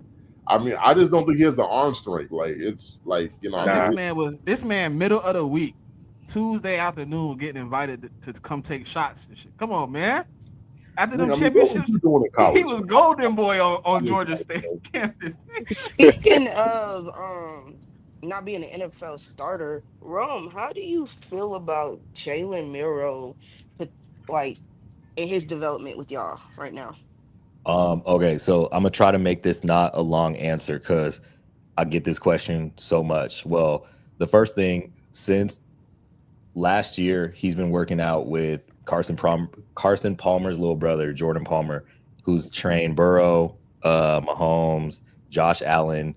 Josh Allen especially is a notable one because Josh Allen, when he came out, he wasn't as wild at all as Milroe. I don't want to like make it seem like that, but the big thing on Josh Allen was he's this big athletic quarterback, like really rocket arm, but he had accuracy issues. And so they had to work on that. So Jordan Palmer was on the radio like a month and a half ago and just talking about it. And of course, Milroe is picking up and really trying to get his feet right. But that's the biggest thing, it sounds like, from what all these like quarterback analysts are saying, that if he gets his feet and his stance right, like his accuracy issues are going to be fine. Now, to answer the question in terms of this year, we already know Mike McDonald said there will be like a package for him. He was kind of in midi camp, like rattling off. He's like maybe like 10 or so plays or whatever. It's going to be kind of similar to Taysom Hill, except like I know Taysom Hill, 90% of the time was running. But with Jalen, they're going to allow him to do both. If the read is there to throw, he's going to throw. But most likely he's going to be kind of like the Taysom Hill and then what we saw from Justin Fields with the Steelers last year when Russ was quarterback, where you can go get the short yardage or first down. So if Jalen Milroe plays like actual starts at quarterback this year, it's because something really, really bad happened and they're just like trying to see what he's got. I personally think that he should sit all year. And the way that we schedule or the way that we negotiated Sam's deal, there's basically an out after every single year. So, excuse me, it'd be like this year, like one for 27 million. Next year would be another one for like, I want to say it's like, it creeps up a little bit, like 30 million. He's got like 60 guaranteed or something like that. So like something where you can get off, of him easily. Same with Cooper Kupp. If Cooper Kupp doesn't work out, you can get off of that deal pretty easily. But yeah, I think as of right now, I have to say that Jalen Milroe is the future. Is he going to be the future of quarterback? Yet to be seen. But he's definitely going to be on the field and he will definitely make an impact with his legs this year. Does that 2-quarterback system ever work though, bro? Like I only seen it work for the Saints. Like anybody else that implements it it never seems to pan out. I mean, it's not a true two quarterback system we run though. It's No. more But I'm just gadget saying, like, guy.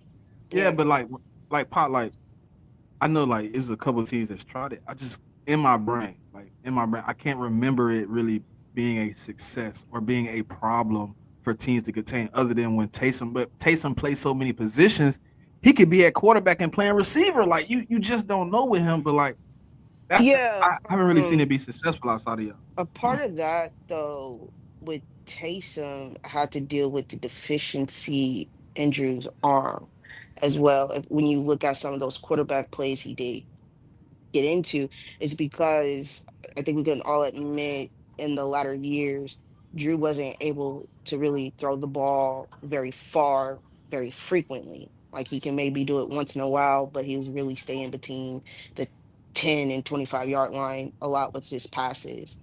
Um, and so Taysom would come in so we can get that deep ball throw because Drew just couldn't do it anymore.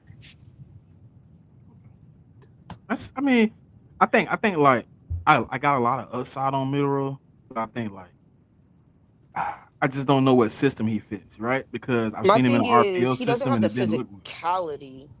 Like like I think he's a great runner, right? I think Right. we saw that be displayed at Bama. It's just when it comes to the point of contact, I don't see him invite that a lot. Yeah, like Pop, I, even with the one read system that they implemented the year before, the quarterback, the coach that's at Alabama now was there. He was decent, but he still was kind of struggling to make the reads in a one read system. I think whoever's working with him, it's a I think it's a two year development. Yeah, I wouldn't be surprised. Again, like these, not that they knew that they were going to get Jalen Milroe when they signed that Sam deal, because free agency's before the draft, but like I feel like knowing that how they kind of set up that deal, when each year you do have that out, I would not be surprised if it is a 2-year thing, because I don't think that Sam makes that third year, because that salary kind of skyrockets to like 40 something mil for that third year. So either way, they probably want him to figure it out in one, but if it takes two, fine. Because then you also got to think about too, like usually the teams do the best when you have the quarterback on the rookie salary, and then you have 2 years not burned, but you have 2 years used in that, which means Jalen would really only have another 2 years probably, because that fifth year option, the team would definitely pick it up, but his camp would be like, nah, we need an extension. And I'm assuming that there would be some holdout situation, but You don't you got really a have 50 2 option. years to maximize that window. You don't get a 50 option, wrong. He For a second, third round pick. round, that's right. Yeah, Yeah, you only get 4 Yeah, years. 4 years. So Yep. that year he comes off the bench, in my opinion, will be I need to see improvement. And then if they see the improvement, I think they might be willing to invest. But like Or they he might has a nice allow deep him ball. He's athletic, but his intermediate game, a lot of work his needed. 4. His And I footwork in think the That's he the pocket. issue in this scheme, fails. though. You got to hit the intermediate and the short, like, because it's going to be there. Like, that's why I go back to the Jimmy G thing. Is like, can you not? I'm not saying that Jimmy G's not accurate, because Jimmy G's actually one of the most top 10 accurate quarterbacks in NFL history.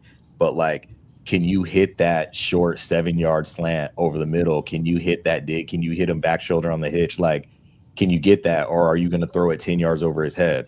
Because that's not going to work. But what's going to be interesting, again, let me give a scenario, because like I said, I'm a realistic fan, and I think about all this stuff.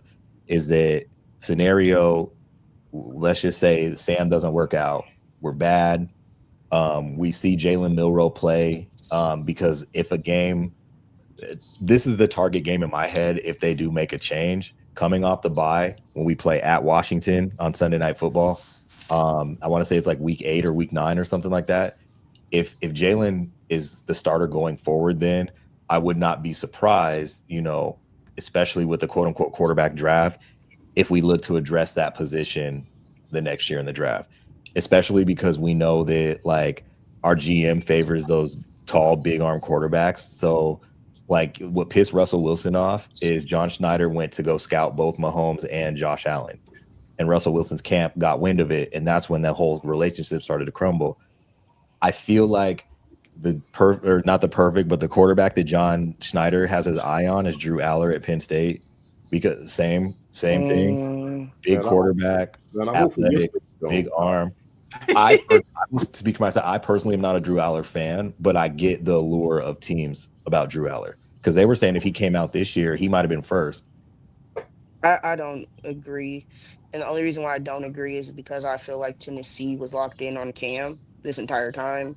I don't think they were I think gonna move off of him with the I mean, amount of time if they they said that, it spent on had Cam. to be preseason, Pop. It had to be before he played for Penn State that they said if he came out, he'd be one. Because once you watched him play at Penn, you knew he needed a lot of development.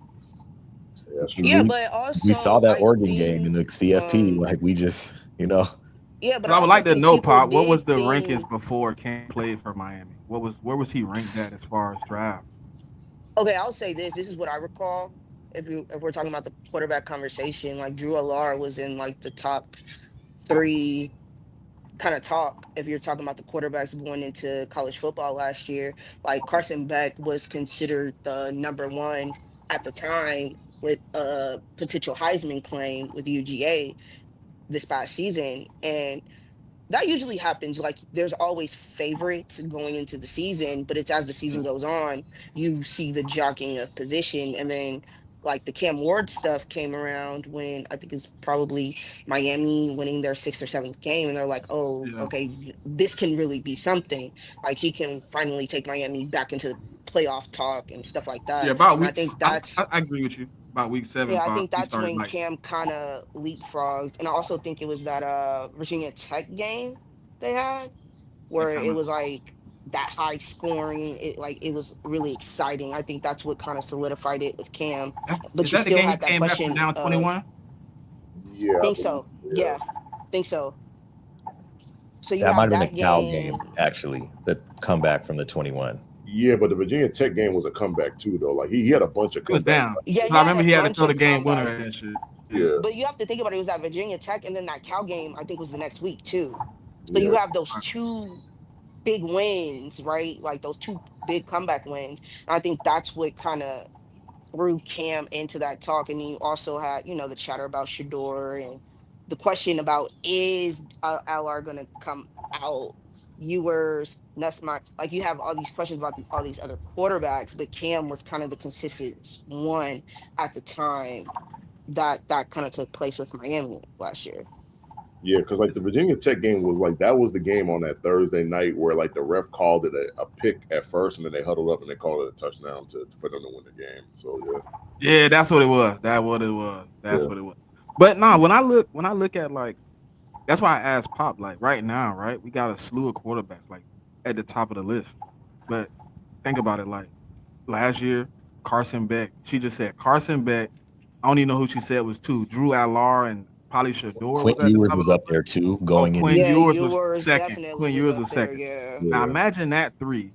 And if I'm not mistaken, Drew Allar didn't come out, but Carson Beck didn't either. So the other two guys that was up there, I mean, they went late.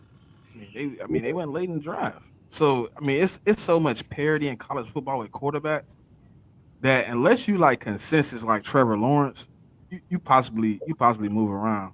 Like I just don't know. Like the Drew Allar like allure that everybody has for him is really baffling. Because when I watch him play, yes, I like his stature. Yes, he's 6'3", 6'4". Yeah, he 200 plus pounds. But when it come down to the thing between the ears, he turned that mug off a lot. And he played some baffling football. Like when we watched that game, JMIK and Buddy was throwing them picks, we was like, what the he Yeah, really Yeah, threw and that? I'll tell you let's my be perspective honest. on If it. Like SMU oh, had I'm a sorry, Pop. Go better ahead. quarterback, they would have won that game. They would have won that game because Drew Allard that first half between Penn State and SMU, he was buns. It was Penn State that kept them, the defense that kept them in that game.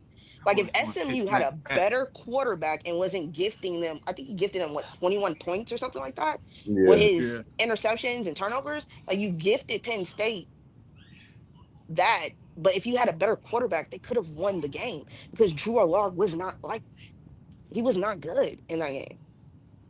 Hard part for me is like a lot of these NFL front office people, like you know, everything is off potential. We use that word, we use it to death, potential, potential, potential. But like they look at it and it's just like there's two things we know. We know that college doesn't breed good quarterbacks anymore because a lot of people don't have pro systems. And so there's always like this whole development kind of issue that once they get to the league, they don't have, which is why a lot of the quarterbacks are redshirting now. But like, I think what these NFL scouts see is like, all right, you know, we'll just use this as an example. Is Drew Aller going to be better at Penn State under this system? Or is he going to be better in-house with me, learning my playbook, with my, you know, quarterback coach, with my technology, all that stuff like that? And they kind of, I don't want to say they overthink about it, but they're just like, we're going to take a flyer on it because if he's good, if he's what we think he can be, this might be the next Josh Allen. If he's not, he could be the next Anthony Richardson because they did the same exact thing with Anthony Richardson. You know, he played 8 games or I can't remember how many games he started. I mean, but like Florida, I think it was like in total over 2 years, it was like 12 or 13. 12 or 13. And like, but the statistics weren't there from what I remember. And again, I don't watch a ton of SEC. I was a Pac-12 guy. Now I'm a Big Ten guy. So like, I just heard that this quarterback could be the next Cam Newton, you know, because they always throw the Hall of Fame comp to these players. And you're just like, okay, so once you're watching him, you're like, oh, he overthrows a lot. You know, I get the similar vibes as Milroe, but I know that some teams and some systems get it right. Like, are you telling me that Drew Aller gets to the Rams, McVay can't fix that? Or he gets to the 49ers, and not that they're looking for a quarterback, but Shanahan can't fix that? Like, there's teams that can and teams that absolutely shouldn't. I'll just say that. Yeah, but I think the thing so about what you just said, I think the thing that scares teams now is that, you know, like Richardson went to the Colts. He went to Steichen, who showed that he could work with a dual threat quarterback. And I mean, Jalen Hurts. He's shown that he was successful, but then you get this kid Richardson, and I mean, I'm not going to blame Steichen because like the dude can't stay healthy. Like he got the same problem that he had in college. Like he just could not stay on the field a lot. And he just wasn't accurate. Like, you know, I mean, his whole thing is he could throw the ball deep. Like that's not an issue, but it's the short to medium that's where he has problems. And it's like unless he stay healthy, and I mean Steichen can work his magic. I mean, I don't see Richardson improving into the quarterback that people think he can be. But I agree, but I think that also goes into his lack of development in college. So I agree with the statement that college does not develop quarterbacks.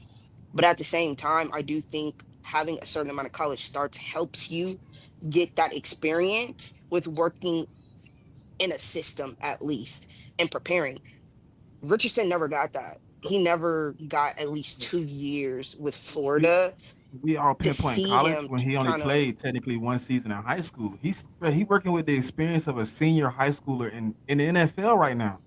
He's on game like 20 something in his life. Yeah, and then but to JMIK's point, I do think his inability to stay healthy to get those game reps with the Colts is going, like, I don't see how he develops because the more games he has, the more he can.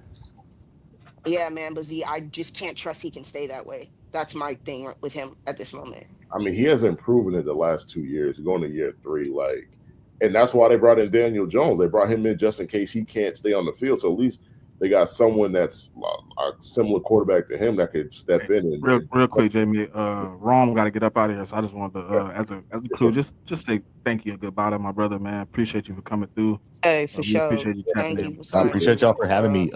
Saturdays are a little tricky for me because I'm on the West Coast, but try to next time y'all on, try to tap me early, and I'll try to make some time for it. But I appreciate the conversation and all that. This was dope.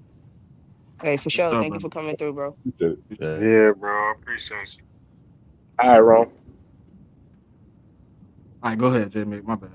Oh, no, I was just going to say, like, that's why they brought Daniel Jones in, man. They brought him in because if he can't stay healthy, I mean, Daniel Jones, I know a lot of people, like, hate on Daniel Jones or don't like Daniel Jones, but you got to understand, he in a much better situation than he was with the Giants. I mean, like, the Colts' O-line is better. They got better weapons at receiver, you know, I mean, they just drafted a tight end, Tyler Warren out of Penn State. So, like, and I mean, like, that defense is really good. So, like, if Daniel Jones had to step in for a couple games, he just got to manage. He got to manage the game. He don't. I mean, they're not going to ask him to freaking be Patrick Mahomes or Joe Burrow, Lamar Jackson, Josh Allen. That's not what they're going to ask. They're just going to ask him to maintain the offense. And I mean, like Daniel Jones, like I think he can just maintain the offense. Like I don't, like I said, I don't think he's a difference maker. But I mean, with all they have on the offensive side of the ball, if he had to step in because AR gets hurt again, I mean, I'm pretty confident that I mean he could just guide the boat. I agree with Congratulations, that Pop. sentiment, Jamie. What with what? Tyler Show, fully guaranteed contract, just signed 1 minute ago. Yeah, I'm not surprised. And you tell, all right, man. I see how it is. All right, no, I get it. No. I mean, Don't cuss about. Don't cuss about. Bruh, I said congratulations because she's moving the train along of the second round picks. We almost done with it. Now I think they got like 3 more guys or something. Yeah, okay. Oh, and Trey Hendrickson has, I guess, put out that he wants a 3-year, $100 million deal. Shit. Huh? God damn. Well, it's not. Well, it's not 40 though. He only asking for 33. So, yeah, that's not bad. So, yeah, but you know what that really means, right? Like, if he putting that out there, that means that they're not trying to give him that. Give him the 3 years, 100 mil. Yeah, that's what that means. Like, that means that they've been negotiating. They're not trying to give him the 300-400. So so his agent, you know, goes through like Schefter or some of the media heads that says this is what my guy wants. So he kind of putting the Bengals organization out there like they don't want to give me this money. That's what I want though. To kind of put feelers out, like if a team hears that and they're interested, they're like, "Oh, okay, that's like a price tag we can work with." We know the number. Yeah. Now can we match the compensation, the trade for him with the number he wants? Because to me, $33 million for the guy that's led the league in sacks 2 years in a row, that ain't crazy. I mean, that is a discount to me. Yeah, I mean, when dudes is getting 40 and almost 41, and you only ask for 33, that's not bad. How old is Trey now? I think he's 2 months older than TJ. Okay, so what, 29, something like that? I think he's 30. 30? Because I think TJ's turning 30 soon. Trey is he will be 30. He'll be 31 in December. Okay, so that means so he's 30 now, and he's going to turn. Okay. So I mean that means TJ. I guess you're looking at a contract where he ends the contract at what, 34? Yeah, that's why I was asking him the age, because the 3 years makes me think he is probably around 30. And he thinks this could be his last big kind of check. Yeah. But I mean, the good thing is he's telling other teams like I'm not asking for TJ Watt money. He's telling them I'm asking for a lot less. I'm only asking for $33 million. I mean, I think is it the guarantees that he really wants, because he has no more guarantees on his current deal with the Bengals. Well, the 3 for 100 will probably, if he gets 3 for 100, probably like 80 million guaranteed, 70 million. Because I mean, TJ got what 101 guaranteed with I think the total was like 120, 130. So I mean, it's not unreasonable is what I'm saying. Like, seems pretty fair for what pass rushers are getting right now. I agree. He does have guaranteed money left on that contract, though. This is the last year of the guaranteed money. Got you. So at the end of this season, he will be, yeah. Well, I mean, this is last year on the deal, isn't it? Last year on the deal, and it's still got guaranteed money on it, though. I'm surprised because I mean, most of the time you get to the last year of these deals, they ain't there's no guaranteed money. They restructure him last year though. Maybe they took the void and just added it all in 1 year. I don't think they restructured him. I thought they just. I know they signed him at 22. Yeah, I don't think it was a restructure last year. Like I think they like guaranteed his money last year or something like that. Okay, so they put the guaranteed money into this last year. Yeah, it must have been something like that. Because he made 15.8. It's the last year and the last of the guarantee, which means he's a free agent that can walk next season. And then trading him really don't hurt them either. I'm looking at the dead cap. He only like a $2.6 million cap. Yeah, but trading them doesn't hurt them as far as the salary cap goes. It's gonna hurt them on the field because now they ain't got no pass rush. Oh yeah, it ain't gonna hurt salary cap, but it definitely gonna hurt that performance. Yeah. And what you gonna get when Buddy looking for 30? What you gonna get back? That team gotta give them 30 per.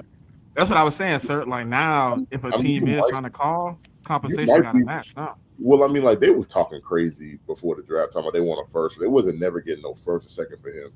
I mean, most likely you're looking at a third. If you're lucky, a third. I would say like a fourth. You don't think he can get just a second and that's it? Why would I I give you think a you second if I can. gotta pay him Well, 30 my million? thing is I think you can get a second for him.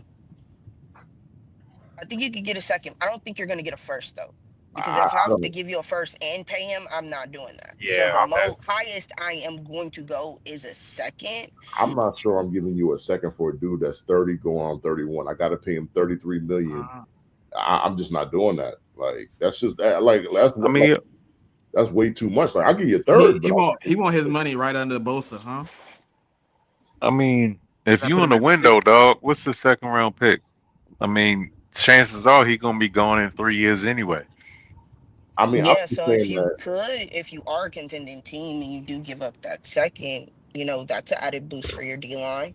I mean, they were asking for a first for T. Higgins, and teams didn't want to give him the first for him. And he's younger, like. Well, that's Right. because they have an over evaluation of who T. Higgins is. So But I mean, if you hear some of the fans talk about Trey is great again in pass rushing, but against the run, he's not.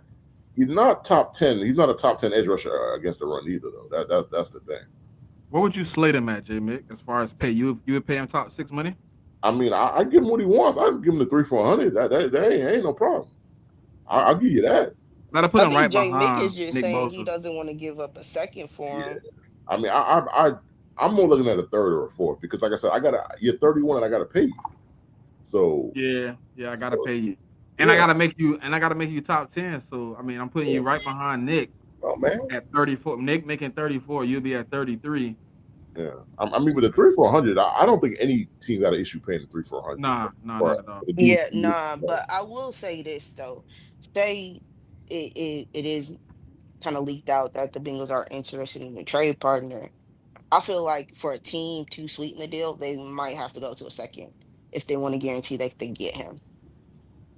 That's just my Maybe only thing. I do think you can you can trade him for the third or the fourth, especially if a team's gonna pay him the money. But I think if a team wants him and there's a bidding war for him, a second can potentially get it done.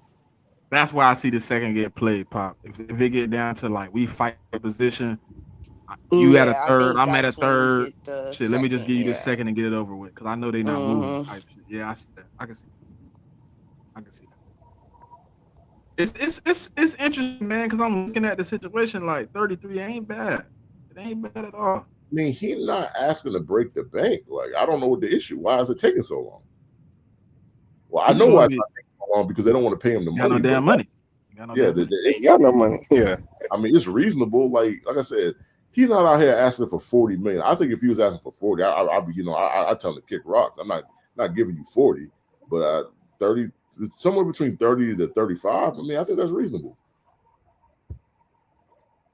I can see it. It's gonna be fun. Like now, he didn't put he leaked that out on purpose. It ain't no way you leaked that on accident. You leaked that on purpose, bro. I mean, he did You on want the purpose. teams to know what you was at the table with. Well, that and there's also the fact that the Bengals don't want to pay him that. So, and that's the thing. People don't like that shit been so hush hush. We don't know what he been asking for and what the Bengals ain't willing to pay. And obviously, the 3-400, they're not willing to pay. He asking for a $9 million increase in pay. So that's not bad. It's not for what he's giving you from a sack production. 33 million is not. It's not too much to ask. Do y'all think Yeah, it's the years? 'cause Maybe it's not the money. Maybe it's the years.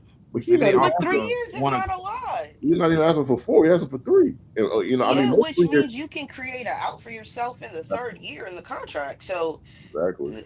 I don't even think it's like I don't understand what the disconnect is with it. It could be just they don't want to give him that money. They want him to play out on the deal he currently has. But to me, I think what he's asking for is very fair and it's honestly a discount for the team. Um, but I don't know because it's essentially he's asking for a 2-year deal for sure and a three and an out on the third. But if he still plays well, he can play out that third year. So what's the issue? I don't know. I I think don't know. that's why I asked about the years, Pop, because I'm like, maybe they like, well, we don't want to pay him and be still paying him at 34. Maybe they like, hey, look, we willing to give you a 2-year extension. We willing to give you a 1 year add on to the deal. We already got a year. Let's add a year. But you never know. But Like, he wants security. A 1-year deal doesn't give him security. Nah, it doesn't. yeah, 1 year just adds on. I mean, you add a year to what Yeah, you already because got, but now then he's you're in the gonna same come position back next to year. the table. Yeah, that's what I'm saying. Like he's gonna come back to the table.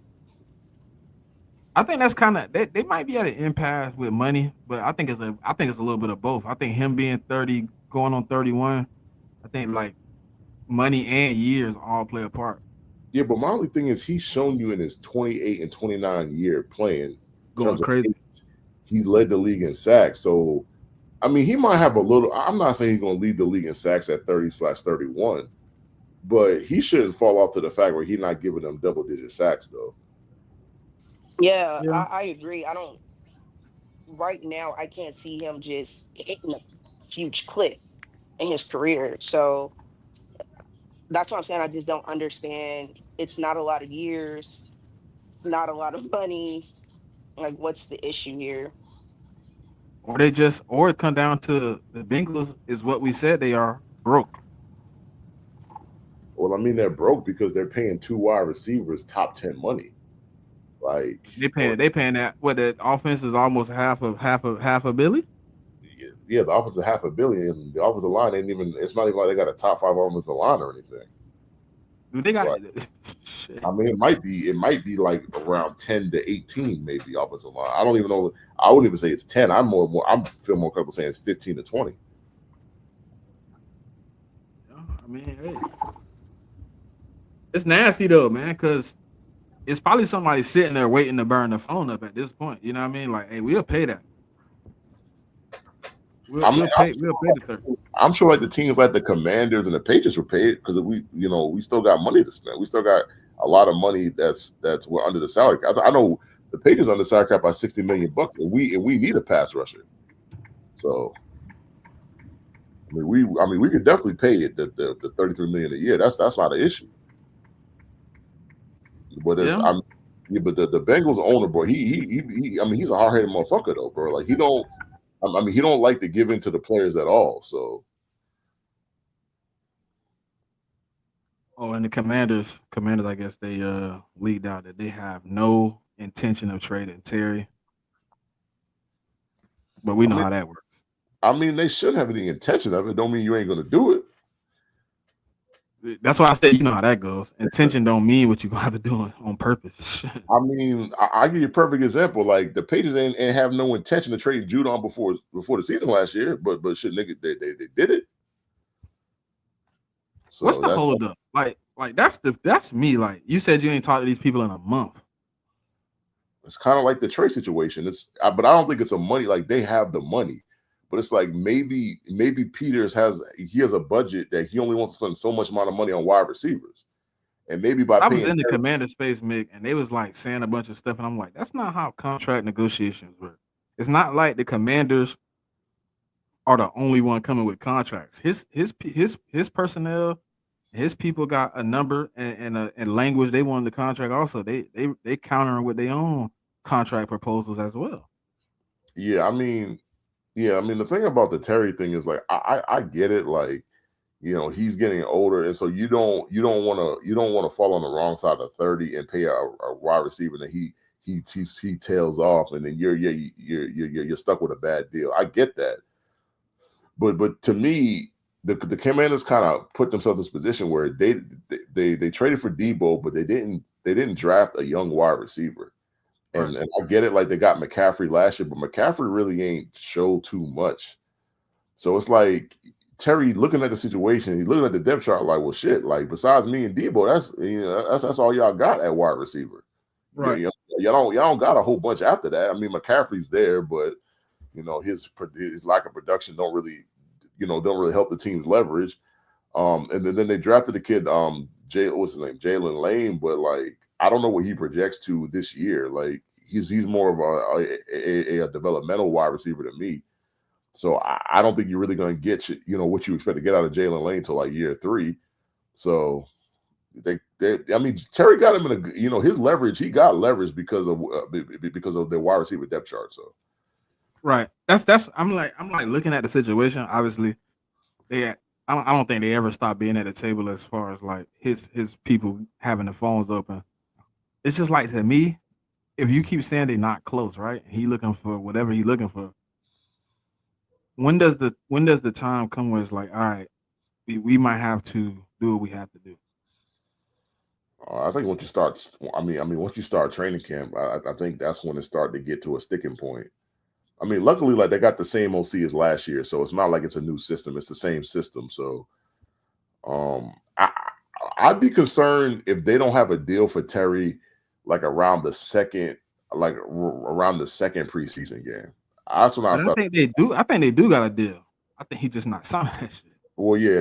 A deal was, I mean, when they both signed on it. He not the Yeah. deal got out there. He not signing on that thing. So I wonder where they at with the number. I wonder, like I always wonder this when I see contract negotiations. Terry said I wonder where they at and where he at. yeah, but you already know where Terry's at. Terry, like I thought there was a tweet came out this week saying he won around 32, or I mean higher than 30. That's what the tweet was. He wants higher than 30. Yeah. And they're probably below 30. I wonder what that number is. That's always I always ask that question, man. I'm just like, dang, I wonder where the number is. Are they like at is he at 32 and they at 26? Is he at 32 and they at 29? Like when it's like that, that's why I'm kind of like, okay, where's the number? Like you remember the dude that went and signed with Green Bay, right? From Giants, the safety. And McKinney. Yeah, the Eagles offered him the same exact contract, but they gave him what 20-something million in that first year. Man, I bet he would. I mean, and I bet he would have signed with the Eagles now, huh? That boy looking sick, right? We offered him the same deal though, same amount of money, same guarantees, but instead of our guarantees being year one, our shit is spread out. I think the Giants gave him something like 20 million in that first year. Yeah, so it's hard to say, man. Like Terry, like they could be wanting to pay him 25, but I don't get it. Cause like, I mean, they got so much cap, like they could just load all that money in the first year and they could create an out for themselves after year one or year two. Because I mean, they got a whole bunch of cap space anyways. It's not like you're going to use that cap space on a player. I mean, unless you plan a trade, do a trade during the trade deadline in the middle of the season. I mean that shit don't. This ain't the NBA. Like that shit don't really happen that much. But in the NFL, but yeah, signing trades ain't really an NFL thing. Yeah, I mean, if I was them, I would try to give them the money, but I would try to front load a lot of that money into the first year since you got all this cap room. I would do it in this year. I would try to get out the way where I got good money. Yeah, I don't know. Like I don't like. I mean, my fan base want to trade for him, but it's like, bro, like, I mean, I get a lot of my fan base wants him, but I'd be thinking to myself, Stephon Diggs is already 32. You want to trade for another receiver over 30 years old? Like I'm not sure how I feel about that. I mean, granted, like having Diggs and Terry on the same team, like that's a 1-2 combo that I would love. Don't get it twisted. But sometimes you gotta bring the age in there. Like, I mean, you really want two receivers over 30 years old on the team. Oh shit! The signing trade happened a lot earlier than I thought it would have. Say what? I said the last signing trade happened a lot earlier than I thought it would have happened. Yeah, I don't. Deshaun Watson was the last one. Yeah, I mean, the Terry thing is a sticky situation, man.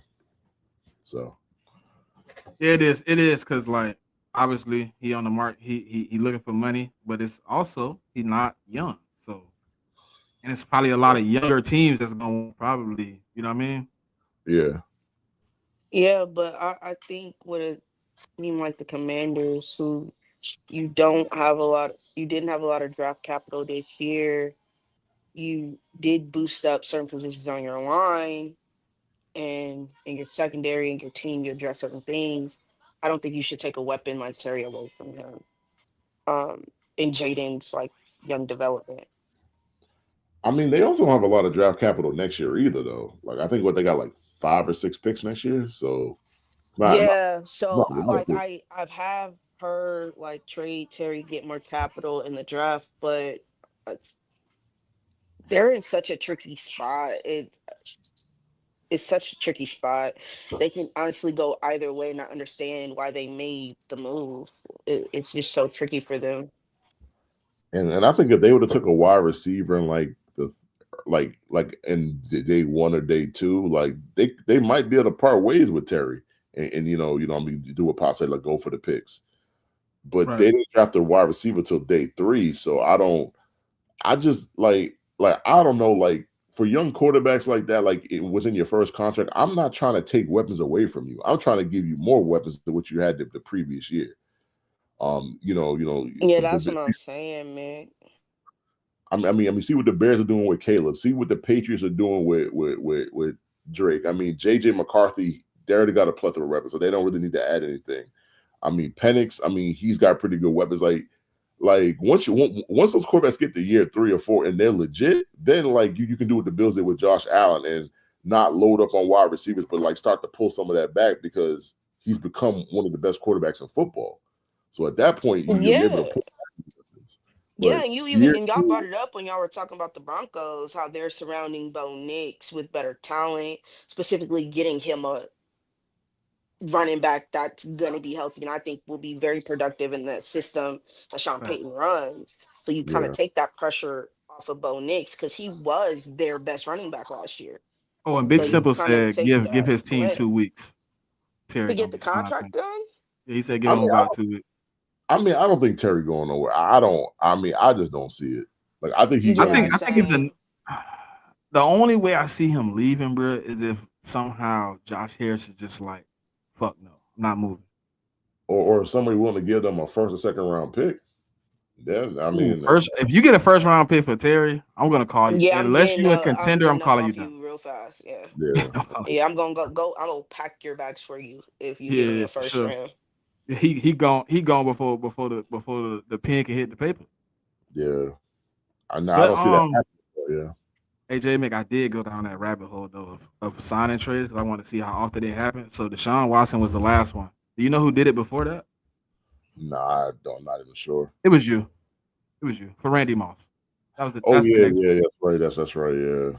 And then before that, it was Steve Largent and Marshall Falk. Don't happen that much. I didn't know how much, but it's only been like 8 of them in the history. Yeah, I mean, and we kind of fleeced the Raiders on that Randy Moss thing, man. But y'all made him like restructure, and then like ended up keeping like a lot of that cap, didn't they? Yeah, because he really only played for us for like 2 years, and then that 3rd year, like he got traded early. Like I think we traded him like week 4 or 5 or something like that. Because he wanted a new deal, and you know how Bill was at that time, man. He just wasn't giving people big deals like that. So we traded.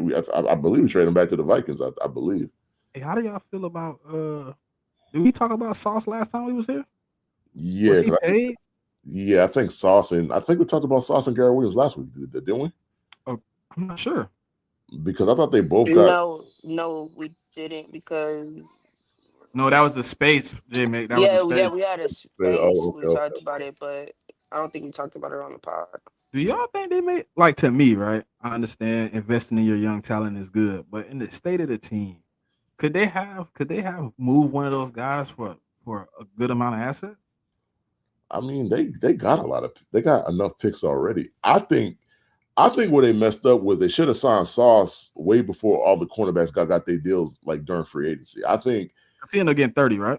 Yeah. I mean, he's like that deal's tricky though. Like, he's got the most total guarantees for a cornerback. But I think they're making more, right? Technically. Well, yeah, it's something like Sauce got more fully guaranteed money, but then, I mean, he got a longer contract. He got I think what's the name only got 3 years though. Yeah, but I think it's something like Stingley got more total guarantees, but Sauce got more fully guaranteed money. It's something like that. Because I know Derek only got what 3 years 90. Sauce got 4 years 120. Yeah, but I think most of Stingley's money is guaranteed though. Like it's like 95% or some crazy shit like that. He signed a 90-year, 90 million with 30 APY with 48 million guaranteed at signing.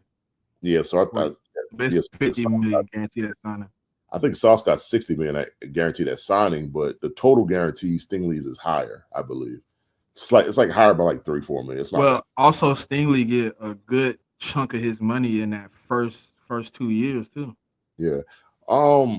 I think they should have signed them before Stingley and J.C. Horn got their money. I think if they would have did that, they would have got them a lot less.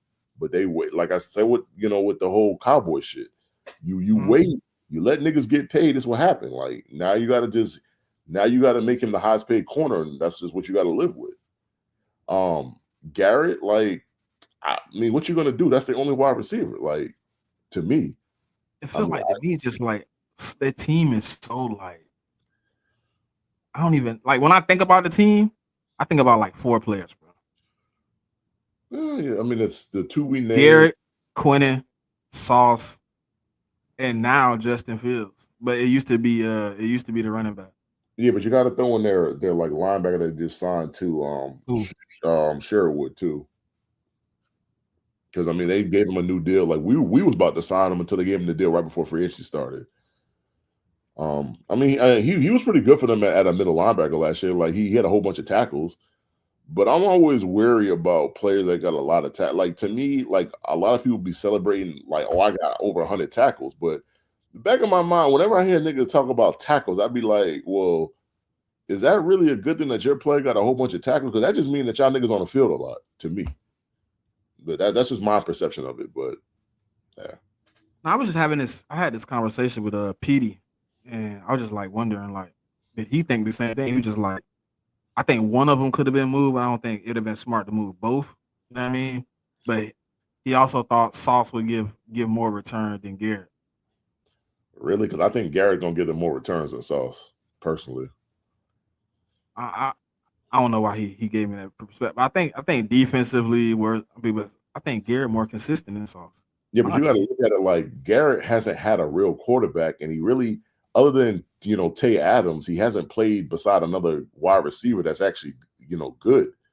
Versus Sauce has been playing with DJ Reed for the last 2 years, and some people tell you that DJ Reed played better for the Jets than Sauce did. A lot of people get that argument. So now that DJ Reed went to the Lions, now it's just Sauce, and they drafted a corner out of college. So I mean, realistically, Sauce is their only proven corner in terms of boundary corners. Like they're like nickel corner is actually really good. So I'm not concerned about the nickel, but I mean, as far as boundary corner goes, it's Sauce and a bunch of unknowns. True. I ain't arguing with that. Yeah, you're right. But I don't know, boy. It's a tough situation because if they don't compete with both of them boys got 4 years, right? Yeah, but they're also both of those guys were drafted in the first round in the same. So they both got 5th-year options. Yeah, so it's just an extension, so it's added on to the 5th-year option. So really next year the money kick in. Yeah. So you got 5 years to like make that shit work though. I mean, I don't think they had a choice. I mean, who else you gonna pay? Like you don't. I mean, like like your two tackles. One's going into his rookie, the other one going to his second year. So they're not going to get paid for another 2-3 years. Maybe Vera Tucker. Maybe you might pay because he's coming up. I think after this season, but I mean they don't have a lot of guys to pay. So in your down years, why not just pay these guys and try to build around these guys? I guess that's my biggest issue. I don't see them building shit. I mean, they got to get a quarterback, bro. Like, I mean, they got Justin, bro. They got Justin, bro. Like I said, they got to get a quarterback. I ain't still they got Justin, bro. I mean, when I tell you this, everybody in the AFC East, when they signed Justin Fields, we all were smiling, bro. Like, I'm from Bill. It was Justin. I mean, both of their quarterbacks would have made you laugh. Shit. I love Jordan Travis to death, but that nigga had to play before he retired and be the starter. They might go 1-17, 16. Yeah, but even if Jordan didn't have a hip injury, like I didn't think he was a good NFL prospect. I thought he was just going to be a backup quarterback for his NFL career. I was never, even before I was never high on him. So me neither. Shit. Florida State. Yeah, he had a good season, but let's be real. When we talk about NFL prospects, it's a lot of college guys that had good seasons. It's just not NFL prospects. I mean, at Florida State, he was good at stretches, but there were stretches where he just wasn't consistent. But that's why I said he only had, to me, one good season. Yeah, he had some seasons where he had moments in those seasons, but like from beginning to the end, that last year when he got hurt was the only season I was like, oh shit, Jordan Travis put it all together as a college quarterback. But Obviously, the hip didn't heal, and I think he had the same injury as Tua, same hip injury Tua had. Yeah, but I think his was more severe, wasn't it? Yeah, he had to have like 2 or 3. I think Tua only had one. Yeah. So I like. It's a tricky situation, bro. Like when you look at the Jets, I just look at like, yeah, you said they got assets. What they got? I think they got 8 picks in the next upcoming drive. Yeah, I I think mean, you could. I think if you trade one of those dudes, you get 2 or 3 picks and maybe 1 or 2 players. Like yeah, either one of them guys could have got you that. yeah, but you still got to draft. I mean, you can accumulate all these picks you want, but if you don't draft well and they don't turn out to be players, then it's just a waste.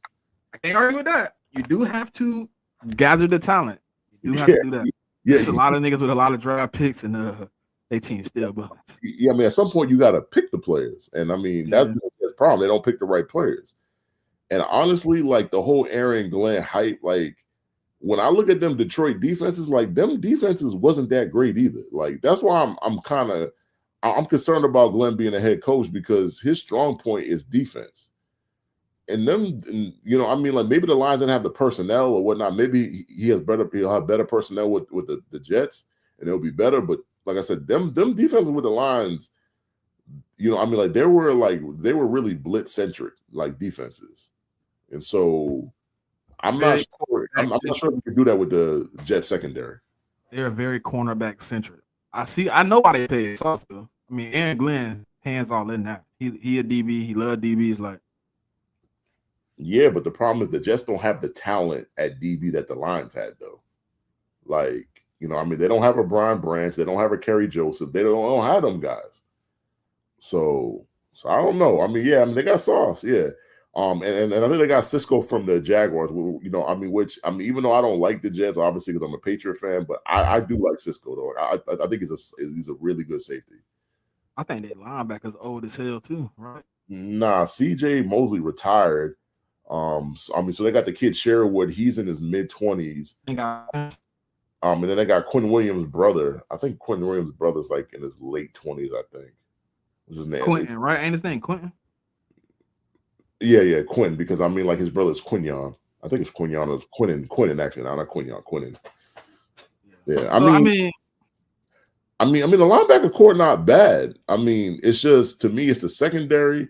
And I didn't know. No, I didn't know C.J. Mosley left. I thought C.J. Mosley was still part of that team. So they cut him because he was going to retire. So like they kind of just cut him. I mean, there were Raven fans saying that they were trying to resign him, but he just called it quits, man. And don't they got a dude coming off injury too? One of their edge rushers, he tore his Achilles. Jermaine, ain't it? I think it was Jermaine McDonald, right? Was it Jermaine McDonald? Jermaine Johnson.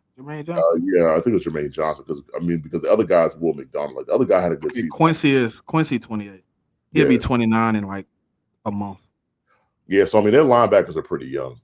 Yeah. I mean, I didn't know C.J. Mosley was going because I was finna say, then they got a 30-plus-year-old and a 29-year-old, but I think you said the other dude is young. Yeah, I think he had a neck injury last year. He just never really. Oh yeah, Sherwood, 25. Yeah, he real young. I mean, he's really good though. I mean, but go back to it's your philosophy on linebackers, right? Like it's like, do you think just because you get a lot of tackles that makes you a good linebacker, or does that tell you something else? I mean, it just depends on your like, I mean, way of thinking. That's all. Yeah, Aaron Glenn gonna have to put it together, man. He gonna have to put it together and show us. Yeah, but I mean, first time head coach, man. Yeah, we at the 2-hour mark, man. This is the Checkdown. We coming to an end, man. We appreciate y'all for tapping in. Oh shit, there's a lot of y'all on here too. Appreciate all y'all. We appreciate all y'all for being here, man. Nah, man, stay tapped in with us next week. Another state of the divisions. I'm not sure where we're gonna go with this. We got 2 NFCs left. Then we start the AFC. So we appreciate Z for popping in. We appreciate Rome for being here. We wasn't able to find a card though. Y'all need to get y'all fan base up.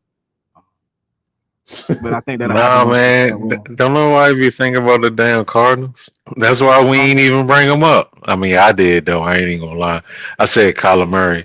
They ain't gonna do shit while he the quarterback, but whatever. Yeah, sir. And I think that's all. I don't believe in that team while he's still the quarterback of it. I don't believe he's the one that's going to take us to where they want to go, which is playoff contention. Yeah. I mean, So- but we'll see this season though. We'll see. Yeah, we will see. Yeah, we definitely Appreciate all y'all see. for tapping in every week, man. Y'all consistently be here, man. We steady try to be with the people, man. So, hey, Pop, I ain't gonna steal the whole speech this time. I notice I'll be stealing half your speech, dog. Go ahead and get the final word, man. Okay. Hey, make sure y'all follow the YouTube page. Make sure y'all follow the Twitter page. Make sure y'all join the Twitter community. We trying to get more active and doing spaces and engaging with the people. And remember to tap in with us every Saturday at 11:15 Eastern Standard Time. And remember to tell a friend to tell a friend. We'll talk to y'all next week. Hey, yeah, and follow the playback. Film Junkies. Junkies with a Z. Film Junkies Oh brought to you yeah. by the CheckDown. Yeah, do that because we trying to, do more action with the looking at these rookie prospects we saw. Me and Sir been watching, boy, and oh my God, some of y'all lied to me. But we out.